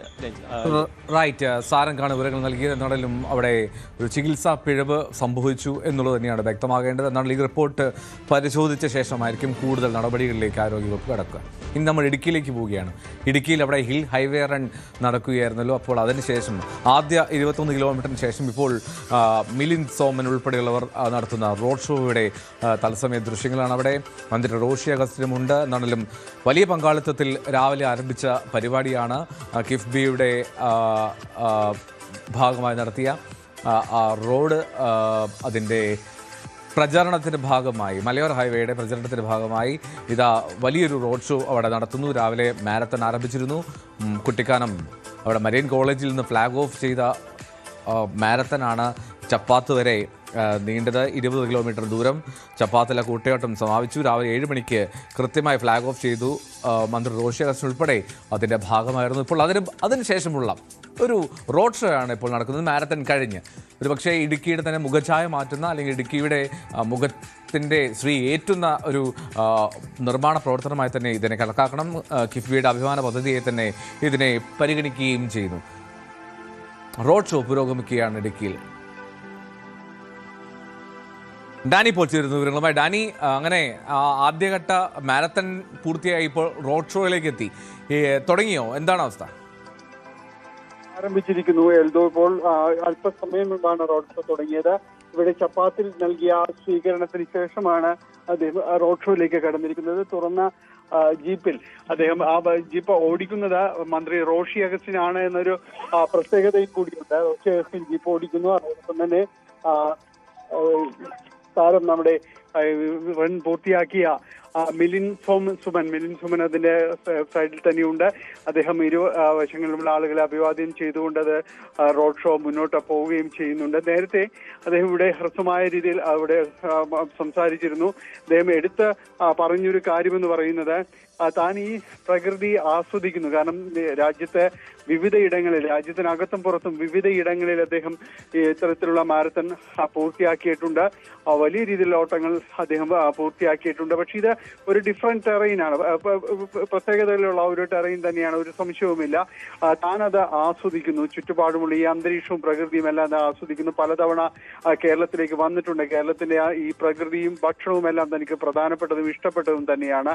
ഇവിടെ എടുത്തു പറഞ്ഞൊരു കാര്യം, താൻ കുറെ അധികം ദൂരം നഗ്നപാതനായാണ് താൻ ഓടിയത്. സാധാരണഗതിയിൽ അങ്ങനെയല്ല, പക്ഷെ അങ്ങനെ ഇതിലൂടെ ഓടാൻ സാധിച്ചു. മികച്ച നിലവാരത്തിലുള്ള റോഡാണ് പണി പൂർത്തീകരിച്ചിരിക്കുന്നത്. അതുകൊണ്ട് തന്നെ അത് എളുപ്പവുമായിരുന്നത്. ഇത് താൻ പൂർണ്ണമായും തന്നെ ഇത് ആസ്വദിക്കുന്നു എന്നതാണ് അദ്ദേഹം പറയുകയും ചെയ്തത്. ഇപ്പോൾ 1ാം ഘട്ടം, അതിന്റെ ഒരു ഫസ്റ്റ് ലാപ്പ് എന്ന രീതിയിൽ സമാപിച്ചിരിക്കുന്നത് കുട്ടിക്കാനത്ത് നിന്ന് ചപ്പാത്ത് വരെയുള്ള ദൂരമാണ് ഇപ്പോൾ പിന്നിട്ടിരിക്കുന്നത്. 21 കിലോമീറ്റർ അദ്ദേഹം പൂർത്തിയാക്കിയിരിക്കുന്നു. അതിനുശേഷം ഇവിടെ നിന്ന് കട്ടപ്പനയിലേക്കുള്ള ദൂരം ഏതാണ്ട് അത്രയും തന്നെയുള്ള ഒരു ദൂരം അദ്ദേഹം തുടങ്ങിയിരിക്കുന്നത്. ഇപ്പോൾ ബൈക്ക് അകമ്പടിയോടുകൂടിയുള്ള ജീപ്പ് യാത്രയാണ് അദ്ദേഹം ആരംഭിക്കുകയും ചെയ്തത്. ഇപ്പോൾ അല്പസമയം മുമ്പ് ഇവിടുന്ന് തുടങ്ങിയിട്ടേ ഉള്ളൂ. ഇനി അതിന്റെ ഒരു കോൺവോയിലേക്ക് എത്തേണ്ടതുണ്ട്. യാത്ര അതിന്റെ ഒരു പൂർണ്ണ സജ്ജമാവുന്ന രീതിയിലേക്ക് ആരംഭിക്കേണ്ടതുണ്ട്. അത് അല്പസമയത്തിന് ആരംഭിക്കുമെന്ന് തന്നെയാണ് നമ്മൾ പ്രതീക്ഷിക്കുന്നത്.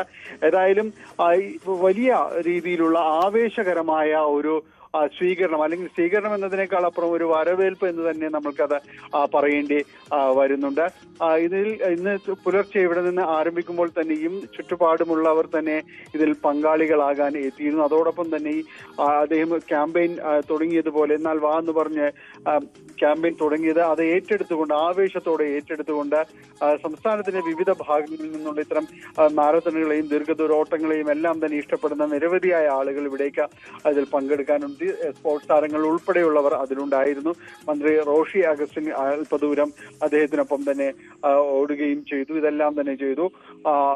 ഇതിന് ശേഷം നമ്മൾ കണ്ടത് ഈ പ്രദേശത്തുള്ള ജനങ്ങളെല്ലാം ഇതിനെ ആരവങ്ങളോടെ സ്വീകരിക്കുന്നതാണ്. വിവിധ കേന്ദ്രങ്ങളിലടക്കം കാത്തുനിന്നവർ, പൂക്കളുമായി കാത്തു നിൽക്കുന്നവരുണ്ടായിരുന്നു. അതോടൊപ്പം തന്നെ ഇവർക്ക് ലഘുഭക്ഷണവും അതോടൊപ്പം വെള്ളവുമായിട്ട് എല്ലാം തന്നെ കാത്തു നിൽക്കുന്നവരുടെ തന്നെ ഒരു വലിയ നീണ്ട നിര തന്നെ നമുക്ക് റോഡിന് ഇരുവശവും തന്നെ കാണുവാനായിട്ട് സാധിച്ചിരുന്നു. വലിയ ആവേശത്തോടു കൂടിയാണ് ഇത് പൂർത്തീകരിച്ചത്.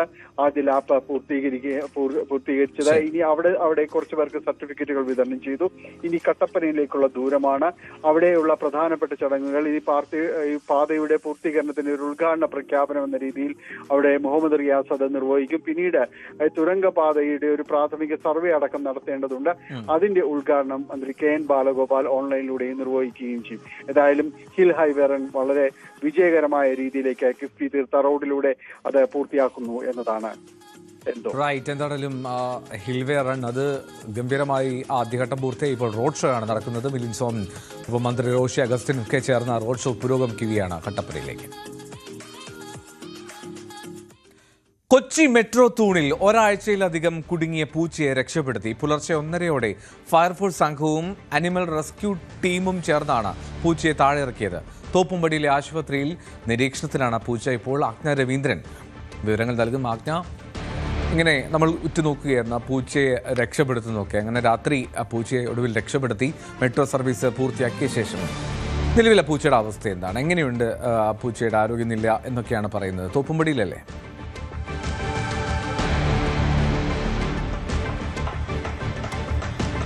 എൽദോ, ഈ പൂച്ചയെ എത്തിച്ചത് ഇവിടെ തോപ്പുംപടിയിൽ ആശുപത്രിയിലായിരുന്നെങ്കിൽ ഇവിടുന്ന് മറ്റു ആശുപത്രിയിലേക്ക് മാറ്റിയിട്ട്, കാരണം ഇവിടെ ഡോക്ടറുടെ സർവീസ് രാത്രിയിൽ ഉണ്ടായിരുന്നില്ല. രാത്രി 1:30 മണി വരെ ഏതാണ്ട് പൂച്ചയുടെ റെസ്ക്യൂ തുടരേണ്ടുന്ന സാഹചര്യമുണ്ടായി. അതിനുശേഷമാണ് ഇവിടെ തോപ്പുംപടിയിൽ ആശുപത്രിയിൽ എത്തിച്ചത്. കഴിഞ്ഞ ഒരാഴ്ചയോളം പൂച്ച മെട്രോ പില്ലറിനിടയിൽ കുടുങ്ങിക്കിടക്കുന്ന ഒരു സാഹചര്യം ഉണ്ടായിരുന്നു. പക്ഷേ ഇന്നലെ 11:30 കൂടിയാണ് രക്ഷാദൌത്യം തുടങ്ങിയത്. അത് ആനിമൽ റെസ്ക്യൂ ടീമും ഫയർഫോഴ്സും ഉൾപ്പെടെയുള്ള സംഘം ചേർന്നിട്ടാണ് റെസ്ക്യൂ നടത്തിയിരുന്നത്. ഒരു സാഹചര്യത്തിൽ ഈ ഗർഡറുകൾക്കിടയിലുള്ള ചെറിയ വിടവുകളിലേക്ക് പൂച്ച കയറിപ്പോയതാണ് ഈ രക്ഷാപ്രവർത്തനത്തിന് വെല്ലുവിളിയായത്. ഇപ്പോൾ ശരിക്കും പൂച്ചയുടെ ഒരു ബേസിക് നേച്ചർ അനുസരിച്ചിട്ട് അത് ഇത്തരം ബഹളങ്ങൾ കണ്ട് ഭയപ്പെടുന്ന ഒരു ജീവിയാണ്. അതുകൊണ്ട് തന്നെ അത് പെട്ടെന്ന് ആൾക്കൂട്ടത്തിലേക്കോ അല്ലെങ്കിൽ അത് വിസിബിൾ ആകാത്ത ഒരു സ്ഥലത്തേക്കോ ഒളിക്കുന്ന ഒരു രീതിയും അതിനുണ്ട്.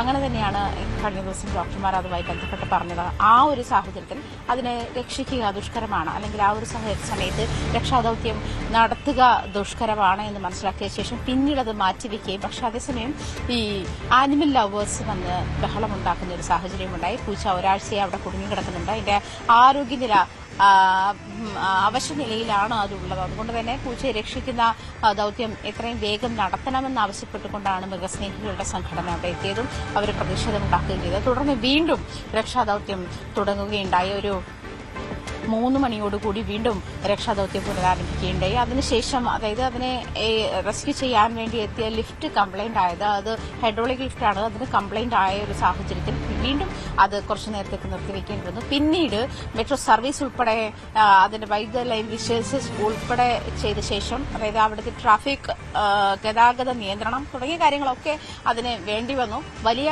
ഗതാഗത നിയന്ത്രണമായിരുന്നു ആ ഒരു സമയത്തുണ്ടായിരുന്നത്. വലിയ തരത്തിൽ നഗരത്തെ മുഴുവൻ സ്തംഭാവസ്ഥയിലാക്കുന്ന ഒരു സാഹചര്യമുണ്ട്. പ്രത്യേകിച്ചും സ്റ്റേഡിയത്തിന്റെ പ്രധാനപ്പെട്ട ഒരു തൂണിലാണ് ഈ പൂച്ച ഇരുന്നത്. അതുകൊണ്ട് തന്നെ ആ ഭാഗത്തേക്ക് വന്ന വാഹനങ്ങളെല്ലാം തടയേണ്ടി വന്നു. അതുപോലെ ഈ മെട്രോ സർവീസുകൾ നിർത്തിവെക്കേണ്ടി വന്നു. അങ്ങനെ ഒരു സാഹചര്യത്തിൽ അത് തുടരുന്നത് ദുഷ്കരമാണ്. അത് പ്രത്യേകിച്ചും പൂച്ച ഈ ഗർഡറിന് ഉള്ളിലെ ഹോളിലേക്ക് കയറിപ്പോയത് കൊണ്ട് തന്നെ പൂച്ചയെ തിരിച്ചു കൊണ്ടുവരുന്നത് ദുഷ്കരമാണെന്ന് മനസ്സിലാക്കിയ ശേഷമാണ് പിന്നീട് മെട്രോ സർവീസ് കഴിഞ്ഞ ശേഷം അതിന്റെ രക്ഷാദൌത്യത്തിലേക്ക് തുടരാം എന്ന് തീരുമാനിച്ചത് എങ്ങനെയാണ്. എന്തായാലും ആ ഒരു സമയത്ത് പൂച്ചയ്ക്ക് വേണ്ട ഭക്ഷണമൊക്കെ അവിടെ കരുതിയിരുന്നു. എന്തായാലും പൂച്ച അവശനില തരണം ചെയ്തിട്ടുണ്ട് എന്നാണ്. അതായത് പൂച്ച ആരോഗ്യാവസ്ഥയിലേക്ക് തിരിച്ചു വരുന്ന ഒരു സാഹചര്യം തന്നെയാണ്. എന്തായാലും ഇന്നലെ വലിയ ഓപ്പറേഷൻ സുഭാഷ് എന്ന് ആണ് ഇതിനെ ആളുകൾ വിളിക്കുന്നത്. പ്രത്യേകിച്ചും പൂച്ചയെ ഈ അവിടുത്തെ ഓട്ടോറിക്ഷക്കാരും ഒക്കെ ആയിരുന്നു ഫീഡ് ചെയ്തിരുന്നത്. അവര് ഒരു കാര്യം ചോദിച്ചിട്ട് എങ്ങനെ ഈ പൂച്ച അതിന് മുകളിലെത്തിയത്, ഇങ്ങനെ കുടുങ്ങാൻ പാത്രം ആ തൂണിന്റെ മുകളിലേക്ക് എത്തിയത് എങ്ങനെയാണ്?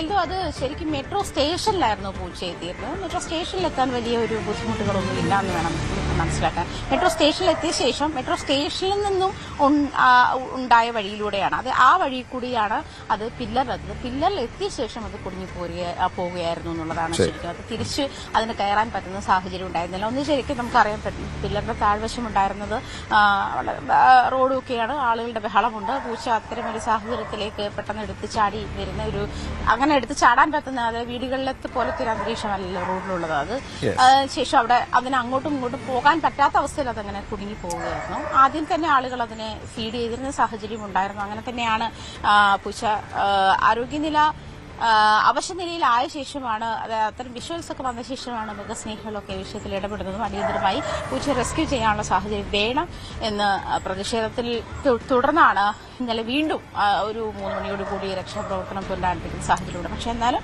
ഈ പറഞ്ഞതുപോലെ അത്തരം ഒരു സാഹചര്യത്തിൽ ഞാൻ നേരത്തെ പറഞ്ഞ പോലെ ഗതാഗത പ്രശ്നങ്ങൾ, അതുപോലെ മെട്രോ സർവീസുകൾ നിർത്തിവെക്കേണ്ടുന്ന സാഹചര്യങ്ങൾ, ഇത്തരം വലിയ ഒരു സാഹചര്യത്തിലേക്ക് പോയതുകൊണ്ട് തന്നെയാണ് അതൊക്കെ നിർത്തിവെക്കേണ്ടത്. ശരി. എന്നാലും പൂച്ചയുടെ ആരോഗ്യനില അത് മോശമല്ലാത്ത സാഹചര്യത്തിലാണ് എന്നാണ് മനസ്സിലാക്കേണ്ടത്. ഉടൻ തന്നെ പൂർണ്ണ ആരോഗ്യം വീണ്ടെടുക്കുമെന്ന് പ്രതീക്ഷിക്കുകയും ചെയ്യാം. ഞാൻ മറ്റൊരു വാർത്തയിലേക്ക് പോയാൽ തുടരും.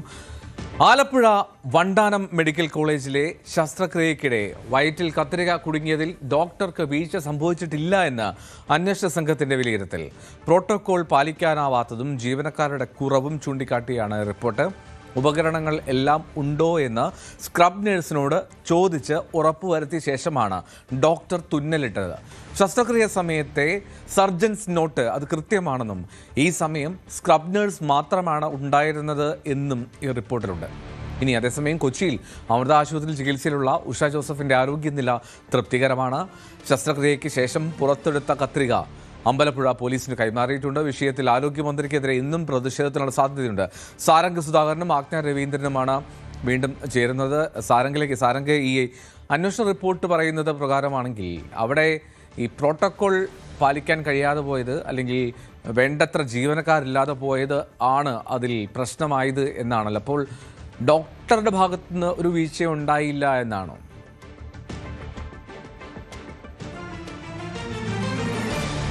എൽദോ, ഈ ഒരു വിഷയത്തിൽ ഡോക്ടറുടെ ഭാഗത്തു നിന്നും തെറ്റുകൾ സംഭവിച്ചിട്ടില്ല എന്നാണ് ഇപ്പോൾ അന്വേഷണ റിപ്പോർട്ടിൽ പറയുന്നത്. അതായത് ഈ ഒരു പ്രോട്ടോകോൾ കൃത്യമായി പാലിക്കാൻ കഴിയാത്തത് കൃത്യമായി നഴ്സുമാരുടെ, അതായത് ഒരു രീതി സ്റ്റാഫുകളുടെ കൃത്യമായ വിന്യാസത്തിന് അനുസരിച്ചിട്ടുള്ള സ്ട്രെങ്ത് ഈ ഒരു ഡിപ്പാർട്ട്മെൻറ്റിൽ ഉണ്ടായിരുന്നില്ല എന്നാണ് പറയുന്നത്.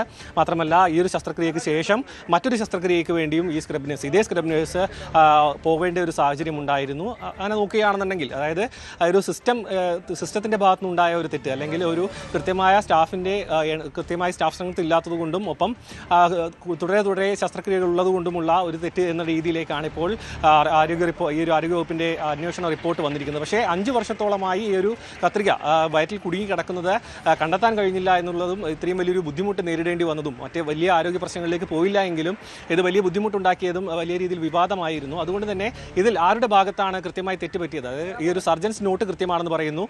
കൃത്യമായ രീതിയിൽ എല്ലാ ഉപകരണങ്ങളും ലക്ഷണങ്ങൾ ഉണ്ടോ എന്ന് ചോദിച്ചതിന് ശേഷമാണ് തുന്നലിട്ടത് എന്നും ആരോഗ്യവകുപ്പിന്റെ അന്വേഷണ റിപ്പോർട്ടിൽ പറയുന്നുണ്ട്. അങ്ങനെയാണെങ്കിൽ ആരുടെ ഭാഗത്ത് വന്നത് തെറ്റുകൊണ്ടാണ് ഈ ഒരു കത്രിക ഉള്ളിൽ കുടുങ്ങിപ്പോയത്?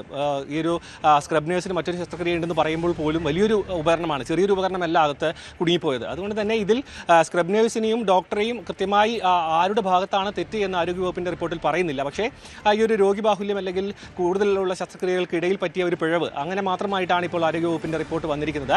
ഇതിൽ ഇനി കൂടുതൽ പോലീസിന്റെ അന്വേഷണം അടക്കം നടക്കേണ്ടതുണ്ട്. ഈ ഒരു കത്രികയുമായി 5 വർഷത്തോളം ഇവർക്ക് ജീവിക്കേണ്ടി വന്നു. വലിയ രീതിയിലുള്ള ബുദ്ധിമുട്ട്, അത് കിഡ്നി സ്റ്റോണിന്റെ മറ്റും ബുദ്ധിമുട്ടാണെന്ന് പറയുമ്പോൾ പോലും ഈ ഒരു കത്രിക അകത്ത് കുടുങ്ങിയതിന്റെ മറ്റ് ദൂഷ്യവശങ്ങൾ എന്തൊക്കെയാണെന്നുള്ളത് ഇനി മനസ്സിലാക്കാൻ പോകുന്നേ ഉള്ളൂ. അതിനൊപ്പം തന്നെ ഈ ഒരു ഡിപ്പാർട്ട്മെന്റ് ഹെഡ് പ്രതികരിച്ചതും വളരെ വലിയ വിവാദമായിരുന്നു. അതായത് ഇത് അകത്ത് കിടന്നത് കൊണ്ട് വലിയ ബുദ്ധിമുട്ടില്ല, സിസ്റ്റത്തിന്റെ പിഴവ് കൊണ്ട് മാത്രം ഉണ്ടാകുന്ന ഒരു സംഭവമാണെന്നാണ് ലളിതാംബിക ഡോക്ടർ അടക്കം പ്രതികരിച്ചിട്ടുണ്ടായിരുന്നത്. അതിലടക്കം വലിയ വിവാദമുണ്ടായിരുന്നു. എന്ത് തന്നെയായാലും ഈ രണ്ടുപേരെയും, സ്ക്രബ് നേഴ്സിനെയും ഡോക്ടറെയും വലിയ രീതിയിലുള്ള കുറ്റപ്പെടുത്താത്ത രീതിയിലുള്ള ഒരു റിപ്പോർട്ടാണ് ഇപ്പോൾ പുറത്തു വന്നിരിക്കുന്നത്. എന്ത് തന്നെയായാലും പോലീസിന്റെ അന്വേഷണം പുരോഗമിക്കുന്നുണ്ട്. കൂടുതൽ നടപടികൾ ആരോഗ്യവകുപ്പിന്റെ ഭാഗത്തുനിന്ന് ഉണ്ടാവാനുള്ള സാധ്യത ഈ ഒരു റിപ്പോർട്ടിന്റെ അടിസ്ഥാനത്തിൽ നോക്കുകയാണെങ്കിൽ അങ്ങനെ കരുതാൻ കഴിയില്ലായിരുന്നു. റൈറ്റ്, എന്നാലും കൃത്യമായിട്ടെല്ലാം നോക്കിയാണ് ചെയ്തതെന്നൊക്കെയാണ് അന്വേഷണ റിപ്പോർട്ട്. അതുപോലെ സ്ക്രബ് നേഴ്സ് മാത്രമാണ് ഉണ്ടായിരുന്നതെന്നും ആ റിപ്പോർട്ടിൽ പരാമർശമുണ്ട്. ഇനി കൊച്ചിയിലെ അമൃത ആശുപത്രിയിലാണ് ചികിത്സയിലുള്ളത് ഉഷ ജോസഫ്. ശസ്ത്രക്രിയയ്ക്ക് ശേഷം ആരോഗ്യനില തൃപ്തികരമാണ് എന്നാണ് വ്യക്തമാകുന്നത്. ആജ്ഞ അതിന് വിവരങ്ങൾ നൽകും. ആജ്ഞ, ഈ പുറത്തെടുത്ത കത്രിക അത് പോലീസിന് കൈമാറിയിട്ടുണ്ടല്ലോ. ഇനി ആ കേസിലെ കാര്യങ്ങൾ എങ്ങോട്ട് പോകും, എന്താകും അവസ്ഥ? ഇനി ആ സ്ത്രീയുടെ ആരോഗ്യനില പൂർണ്ണമായിട്ടും തൃപ്തികരമല്ലേ?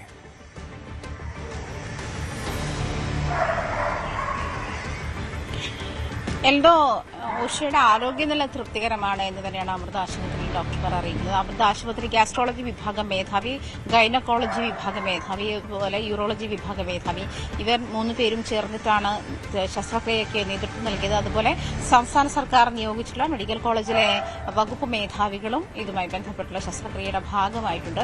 എന്തായാലും നേരത്തെ തന്നെ സാരംഗ് സൂചിപ്പിച്ചതുപോലെ ഈ ഡോക്ടർക്കെതിരെ ഗുരുതരമായ പിഴവുകളൊന്നുമില്ല എന്നുള്ള കണ്ടെത്തലും, അതുമാത്രമല്ല ഡോക്ടറുടെ പ്രതികരണവും വളരെ വിവാദമായിരിക്കുന്ന ഒരു സാഹചര്യത്തിൽ തന്നെ ഡോക്ടർക്കെതിരെ പിഴവുകളൊന്നും സംഭവിച്ചിട്ടില്ല എന്നുള്ള തരത്തിലുള്ള കണ്ടെത്തലുകൾ അല്ലെങ്കിൽ റിപ്പോർട്ട് വരുന്നത് തന്നെ വലിയ രാഷ്ട്രീയ ചർച്ചയ്ക്കാണ് വഴിവെക്കാൻ പോകുന്നു എന്നുള്ള കാര്യത്തിൽ സംശയമില്ല. പ്രത്യേകിച്ചും ആർട്ടറി ഫോഴ്സെപ്സ് എന്ന് പറയുന്ന ഉപകരണമാണ് ഈ സ്ത്രീയുടെ ശരീരത്തിൽ നിന്നും വയറ്റിൽ നിന്നും കണ്ടെത്തിയത്. അതും വയറ്റിൽ കുടുങ്ങിയ 5 വർഷത്തിന് ശേഷവും ആണ് ഇത് കണ്ടെത്തുന്നതും. അതും മൂത്രത്തിൽ കല്ലാണ്, വൃക്കയിൽ കല്ലാണ് എന്ന് സംശയത്തിലാണ് ആശുപത്രിയിൽ പോകുന്നത്. അതുമായി ബന്ധപ്പെട്ട അസ്വസ്ഥതകളൊക്കെ അവർക്കുണ്ടായിരുന്നു. ഇത് അവിടെ ഇരിക്കുന്നത് കൊണ്ട് പ്രത്യേകിച്ച് പ്രശ്നമൊന്നുമില്ല എന്നൊരു ഡോക്ടർ, പ്രത്യേകിച്ച് ഒരു മെറ്റൽ ഉപകരണം വയറ്റിൽ കുടുങ്ങിയത് ഇത് അവിടെ ഇരിക്കുന്നത് പ്രത്യേകിച്ച് ആരോഗ്യ പ്രശ്നങ്ങളൊന്നും ഉണ്ടാക്കുന്നില്ല എന്നൊരു ഡോക്ടർ പറയുമ്പോൾ നമ്മൾ അത്തരം കാര്യങ്ങളൊക്കെ, അതായത് നമ്മൾ നാണയം വിഴുങ്ങുന്നതും അതല്ലെങ്കിൽ മെറ്റൽ ആ തരത്തിലുള്ള സാധനങ്ങളൊക്കെ വിഴുങ്ങുന്നതുമൊക്കെ ഉണ്ടാക്കുന്ന ആരോഗ്യ പ്രശ്നങ്ങളെ പറ്റി ബോധേഡാകുന്ന ഒരു ഇതും കൂടിയുണ്ട്. അങ്ങനത്തെ ഒരു വശം കൂടി ഉള്ളപ്പോൾ, അല്ലെങ്കിൽ അത്തരം മെസ്സേജുകൾ ആരോഗ്യ പ്രവർത്തകർ നൽകുന്ന ഒരു സാഹചര്യത്തിൽ പോലും ഇത് വയറ്റിൽ കുടുങ്ങിപ്പോയത് അത് പ്രശ്നമില്ല എന്നൊരു ഡോക്ടർ പറയുന്നത് വലിയ വിവാദത്തിനാണ് വഴിവെച്ചിരിക്കുന്നത്. അതുകൊണ്ട് തന്നെ വലിയ രാഷ്ട്രീയ ചർച്ചകൾക്കും പ്രതിപക്ഷം ഇതുമായി ബന്ധപ്പെട്ട് വലിയ ചർച്ചകൾക്ക് ഇനിയും അതിനുള്ള ഇടം വെക്കുകയാണ് എന്ന് വേണം പറയാൻ. പ്രത്യേകിച്ചും ഈ 5 വർഷത്തോളം ഒരു സ്ത്രീയുടെ വയറ്റിൽ ഇത് കുടുങ്ങിയത് കണ്ടെത്താനായില്ല എന്ന് പറയുന്നത് തന്നെ ഗുരുതരമായ വീഴ്ചയാണ് എന്നുള്ള വിലയിരുത്തലും വരുന്നുണ്ട്. അതുമാത്രമല്ല ഇത് തെളിവ് സഹിതം, അതായത് ഈ ആർട്ടറി ഫോർസെപ്സ് എന്ന് പറയുന്ന ഉപകരണം, അതൊരു കത്രികയാണ്. അത് പ്രത്യേകിച്ചും ഈ ശസ്ത്രക്രിയയ്ക്ക് ഉപയോഗിക്കുന്ന പ്രത്യേക കാറ്റഗറിയിലുള്ള ഒരു തരം സിസേഴ്സ് തന്നെയാണ്. അത് ഈ ഡോക്ടറുടെ പിഴവ് ഇല്ല, അല്ലെങ്കിൽ അത് ശസ്ത്രക്രിയ നടത്തിയവരുടെ പിഴവില്ല എങ്കിൽ എങ്ങനെയാണ് ഉഷ ജോസഫിന്റെ വയറ്റിൽ കത്രിക വന്നത് എന്നുള്ള ചോദ്യവും ബാക്കിയാവുകയാണ്. അത്തരം കാര്യങ്ങൾക്ക് കൂടി മറുപടി പറയേണ്ടുന്ന ഒരു സാഹചര്യമുണ്ട്. പ്രത്യേകിച്ചും വളരെ നിസ്സാരവൽക്കരിക്കുന്ന ഒരു സാഹചര്യത്തിലേക്ക്, ഇത്തരമൊരു വലിയ പിഴവിനെ നിസ്സാരവൽക്കരിക്കുന്ന ഒരു സാഹചര്യത്തിലേക്ക് തന്നെയാണ് റിപ്പോർട്ട് പോകുന്നതും. അത് വീണ്ടും നാളെ ചർച്ചയാവുന്ന സാഹചര്യം കൂടിയുണ്ട്. എന്നിരുന്നാലും ഈ ഫോഴ്സെപ്സ് അമ്പലപ്പുഴ പോലീസിന് കൈമാറിയിട്ടുണ്ട്. അതുമായി ബന്ധപ്പെട്ടുള്ള മറ്റ് നടപടിക്രമങ്ങൾ ഇനിയുണ്ട്. ഈ റിപ്പോർട്ടിന്റെ അടിസ്ഥാനത്തിലാണ് ഇത് പോകുന്നതെങ്കിൽ അത് പക്ഷേ വളരെ വേഗം തെന്നിമാഞ്ഞു പോകുന്ന സാഹചര്യമുണ്ട്. പക്ഷേ പ്രത്യേകിച്ചും ആരോഗ്യ മേഖലയിൽ ഇത് ആദ്യത്തെ സംഭവമല്ല. നിരവധി ഇത്തരത്തിൽ പഞ്ഞി വയറ്റിൽ പോയതും കോഴിക്കോട് ഒരു സ്ത്രീയുടെ വയറ്റിൽ കത്രിക പോയതും ഒക്കെ എങ്ങനെയുണ്ട്. പ്രത്യേകിച്ചും ഇത് ഗർഭാശയവുമായി ബന്ധപ്പെട്ടുള്ള ശസ്ത്രക്രിയയുടെ ഭാഗമായിട്ടാണ് ഉഷ ജോസഫ് ശസ്ത്രക്രിയയ്ക്ക് വിധേയമാകുന്നതും അതിനുശേഷം ഈ കത്രിക ഉള്ളിൽ പെട്ടുപോകുന്നതും ഉണ്ടായിരുന്നത്. അവര് ആ കാലഘട്ടത്തിലൊക്കെ അവരതിന്റെ ബുദ്ധിമുട്ടുകൾ അനുഭവിച്ച ശേഷമാണ് സ്കാൻ ചെയ്ത ശേഷം എന്താണെന്ന് കണ്ടെത്തുന്ന ഒരു സാഹചര്യത്തിലേക്ക് വരെ വന്നത്. അങ്ങനെയുള്ളപ്പോൾ അത് ഇത്തരത്തിൽ ആരോഗ്യകരമായ ഒരു പ്രശ്നമല്ല എന്ന് ഒരു ഡോക്ടർ വിലയിരുത്തുന്നത് വലിയ ചർച്ചയ്ക്ക് വഴി വെക്കുന്നുണ്ട്. എന്നിരുന്നാലും ഇനി ഈ പറഞ്ഞതുപോലെ സൂചിപ്പിച്ചതുപോലെ കേസിന്റെ തുടർ നടപടികളിൽ ഇത് എങ്ങനെ ബാധിക്കുമെന്നുള്ള കാര്യം കണ്ടു തന്നെ കാണണം. റൈറ്റ് ആജ്ഞയാണ് വിവരങ്ങൾ നൽകിയത്. എന്താണെങ്കിലും ചികിത്സാ പിഴവ് അക്കാര്യത്തിൽ ഇനി പ്രതിഷേധത്തിനുള്ള സാധ്യതയുമുണ്ട്. ആരോഗ്യമന്ത്രിക്കെതിരെ പ്രതിഷേധം തുടരാനാണ് പ്രതിപക്ഷത്തിന്റെ നീക്കം എന്നുള്ളതുകൂടി പറഞ്ഞു വയ്ക്കുന്നു. തിരികെ എത്താം ഇടവേളയ്ക്ക് ശേഷം.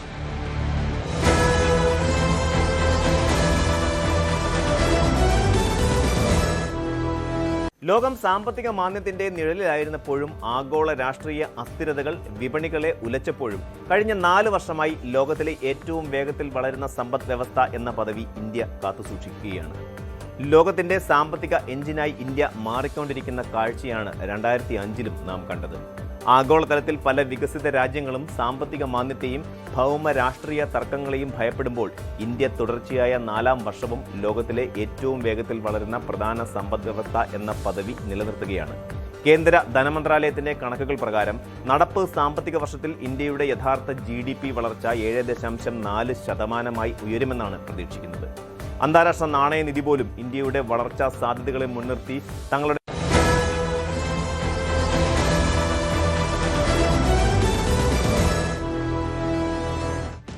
നിയമസഭാ തെരഞ്ഞെടുപ്പ് ഒരുക്കങ്ങൾ ചർച്ച ചെയ്യാൻ കേന്ദ്ര തെരഞ്ഞെടുപ്പ് കമ്മീഷൻ പ്രതിനിധികൾ ഇന്ന് സംസ്ഥാനത്തെത്തും. ചീഫ് സെക്രട്ടറി, സംസ്ഥാന പോലീസ് മേധാവി, മുഖ്യ തെരഞ്ഞെടുപ്പ് ഓഫീസർ രത്തൻ ഖേൽക്കർ എന്നിവരുമായി സംഘം കൂടിക്കാഴ്ച നടത്തും.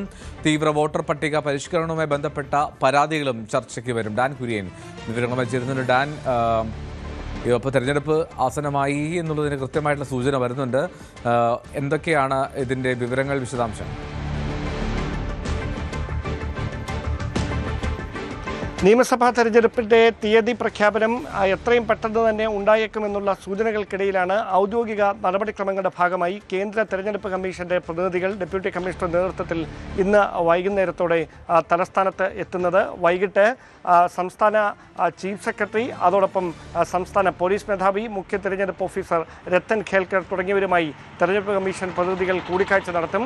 പ്രധാനമായി ഭരണതലത്തിൽ ഇതുമായി ബന്ധപ്പെട്ട് സ്വീകരിച്ചിരിക്കുന്ന നടപടിക്രമങ്ങളെക്കുറിച്ച് ചീഫ് സെക്രട്ടറിയോടും ഈ തെരഞ്ഞെടുപ്പിന്റെ മുന്നൊരുക്കങ്ങളുമായി ബന്ധപ്പെട്ട് വോട്ടർ പട്ടിക പരിഷ്കരണം അടക്കം, തീവ്ര വോട്ടർ പട്ടിക പരിഷ്കരണം അടക്കമുള്ള നടപടികളിൽ സ്വീകരിച്ചിരിക്കുന്ന, ഇതിനോടകം കംപ്ലീറ്റ് ചെയ്തിരിക്കുന്ന പ്രോസസ്സുമായി ബന്ധപ്പെട്ട മുഖ്യ തെരഞ്ഞെടുപ്പ് ഓഫീസറോടും കാര്യങ്ങൾ ചോദിച്ചറിയും. 2.69 കോടി ആളുകളാണ് SIR-ൽ ഉൾപ്പെട്ടിരിക്കുന്നത്. 9 ലക്ഷം പേർ ഒഴിവാക്കപ്പെട്ടിട്ടുമുണ്ട്.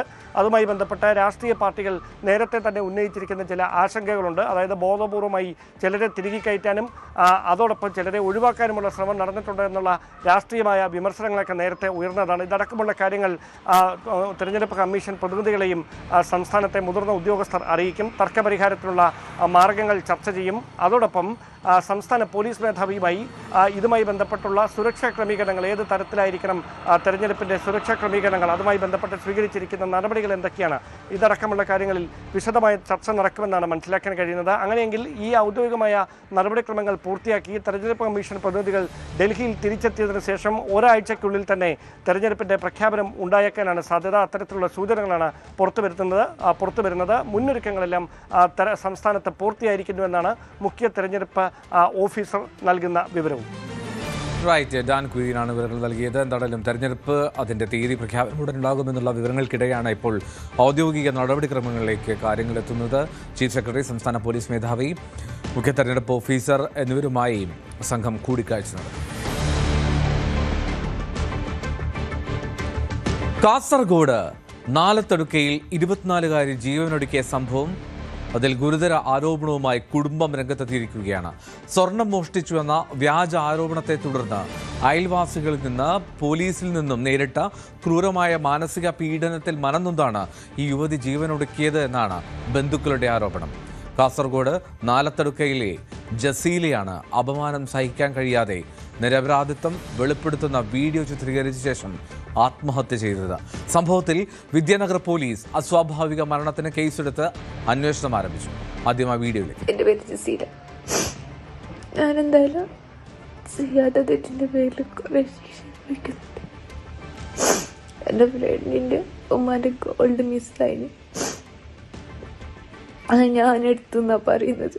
ഞാൻ എടുത്തിട്ട് പോലും അറിയത്ത് പോലും അങ്ങനത്തെ ഒരു സ്വർണ്ണം ഉള്ളത് പോലും എൻ്റെ പേരിൽ എന്തൊക്കെയോ ഞാൻ ഏതൊക്കെ ചെക്കന്മാരൊക്കെ കോഴിക്കോട് ഒരു റൂം എടുത്തിട്ട് അങ്ങനെ എന്തൊക്കെയോ ആരോപണം പറഞ്ഞു നടക്കുക.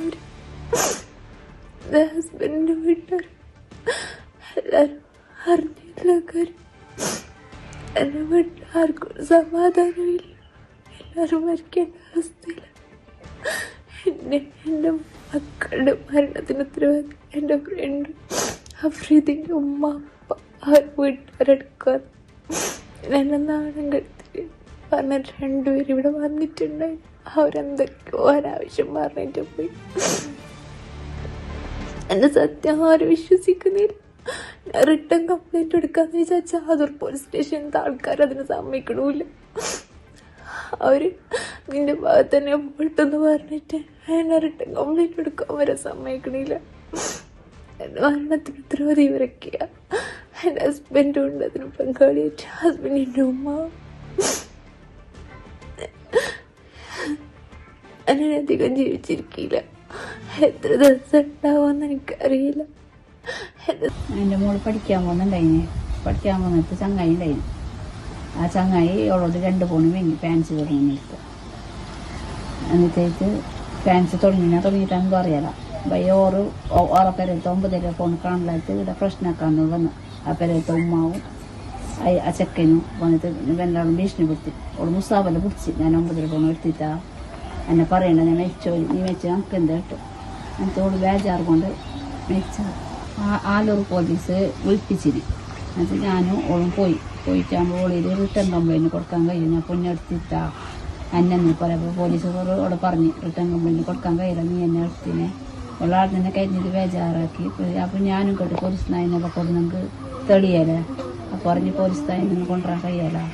അത് അന്ന് തന്നെ കൊണ്ടുവരണം ചോദിച്ചു. പിന്നെ ഓർമ്മ തേടുന്ന ഓളെ ഭീഷണിപ്പെടുത്തി. ഈ മെച്ച് ഞങ്ങൾക്ക് ഭർത്താവിൻ്റെ ഉമ്മാവും വന്നിന് പൊങ്ങും വന്നിന്. ഓർമ്മത്ത് ഓളെ എന്തെല്ലാം പറഞ്ഞു നമുക്ക് വേണ്ട ഉള്ള DNA ടെസ്റ്റ് എടുക്കണം എന്നെല്ലാം പറഞ്ഞു. ഒക്കെ ബേജാറായിട്ട് ഒരാൾ പാപ്പം ആരെയും പറയാല. അങ്ങനത്തെ പെണ്ണ് 2 പിള്ളേരുണ്ട്. പിള്ളേർ പോയി. പിള്ളേർ ഉമ്മ പോയി. ഓളൊരു വത്തപ്പെടുത്തി പറയാറ് ഇങ്ങോട്ട് കള്ളപ്പേര് വരുമ്പോൾ ബേജാറായി. പിന്നെ വേറെ എന്തെല്ലാം ഈ പെക്കർ എന്തെല്ലാം ഇയാളെ പറ്റിയിട്ട് ഉണ്ടാക്കി പൊട്ടിപ്പേരെല്ലാം പറഞ്ഞിട്ട് ഇതെല്ലാം ഉണ്ടാക്കി. എൻ്റെ ഭർത്താവിൻ്റെ വീട്ടിലൊക്കെ പീടിയെടുത്ത് മൂട്ടിട്ട് നടക്കാൻ കഴിയാത്ത അവസ്ഥയിലാക്കി. സഹിക്കാൻ കഴിയായിട്ട് ഓളെ വെച്ച്. KV ബൈജു കൂടുതൽ വിവരങ്ങൾ നൽകും. ബൈജു, വല്ലാതെ വിഷമമുണ്ടാക്കുന്നതാണ് ഒരു നിരപരാധിത്വം തെളിയിക്കാൻ വേണ്ടി വീഡിയോ ചിത്രീകരിച്ച ശേഷം ജീവനെടുക്കുന്ന സാഹചര്യം. ആ പെൺകുട്ടി നേരിട്ട പ്രശ്നങ്ങൾ എന്തൊക്കെയാണ്? എങ്ങനെയാണ് ഈ ആരോപണം ഉയർന്നത്?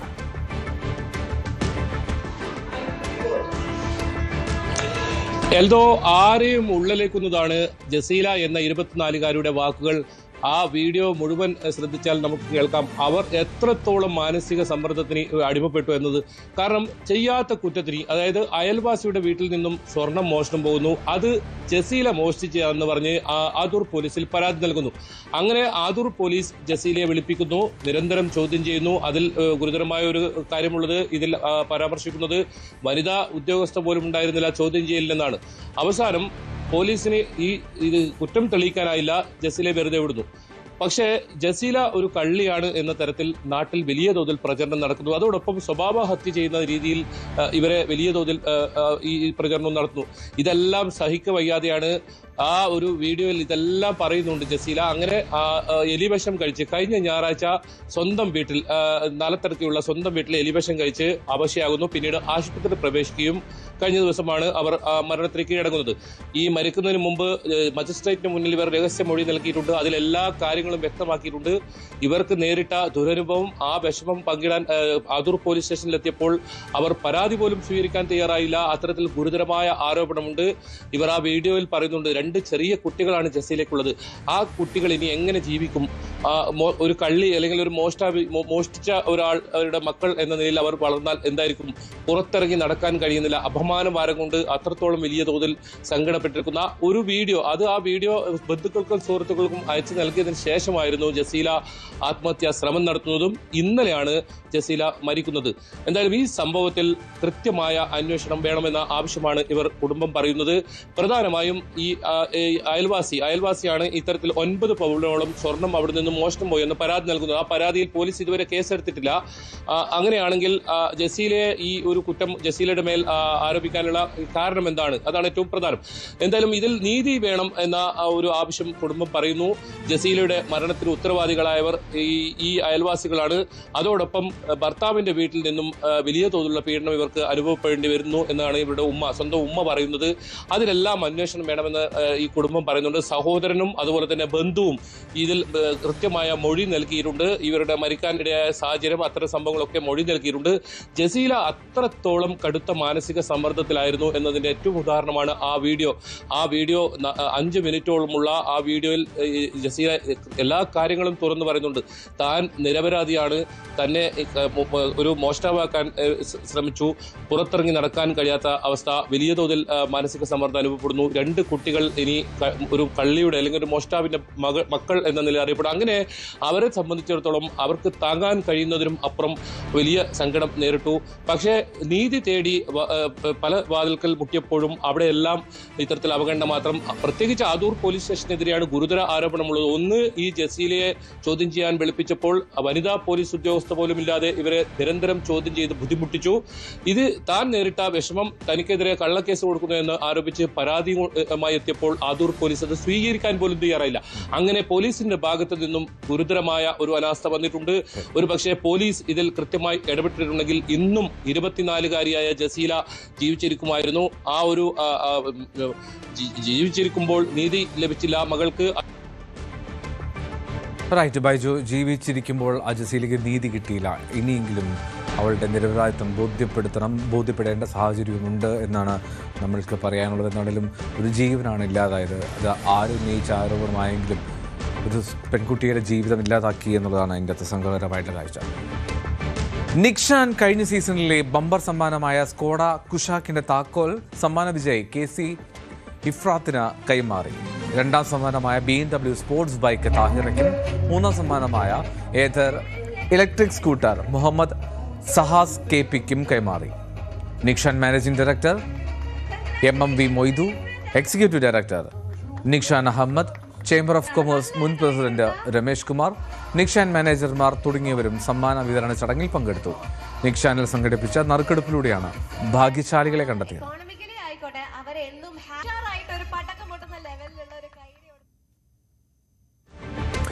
9 വാർത്ത പൂർണ്ണമാവുകയാണ്. ഇനി ന്യൂസ് ട്രെൻഡ്സിൽ TG സജിത്ത് എത്തും.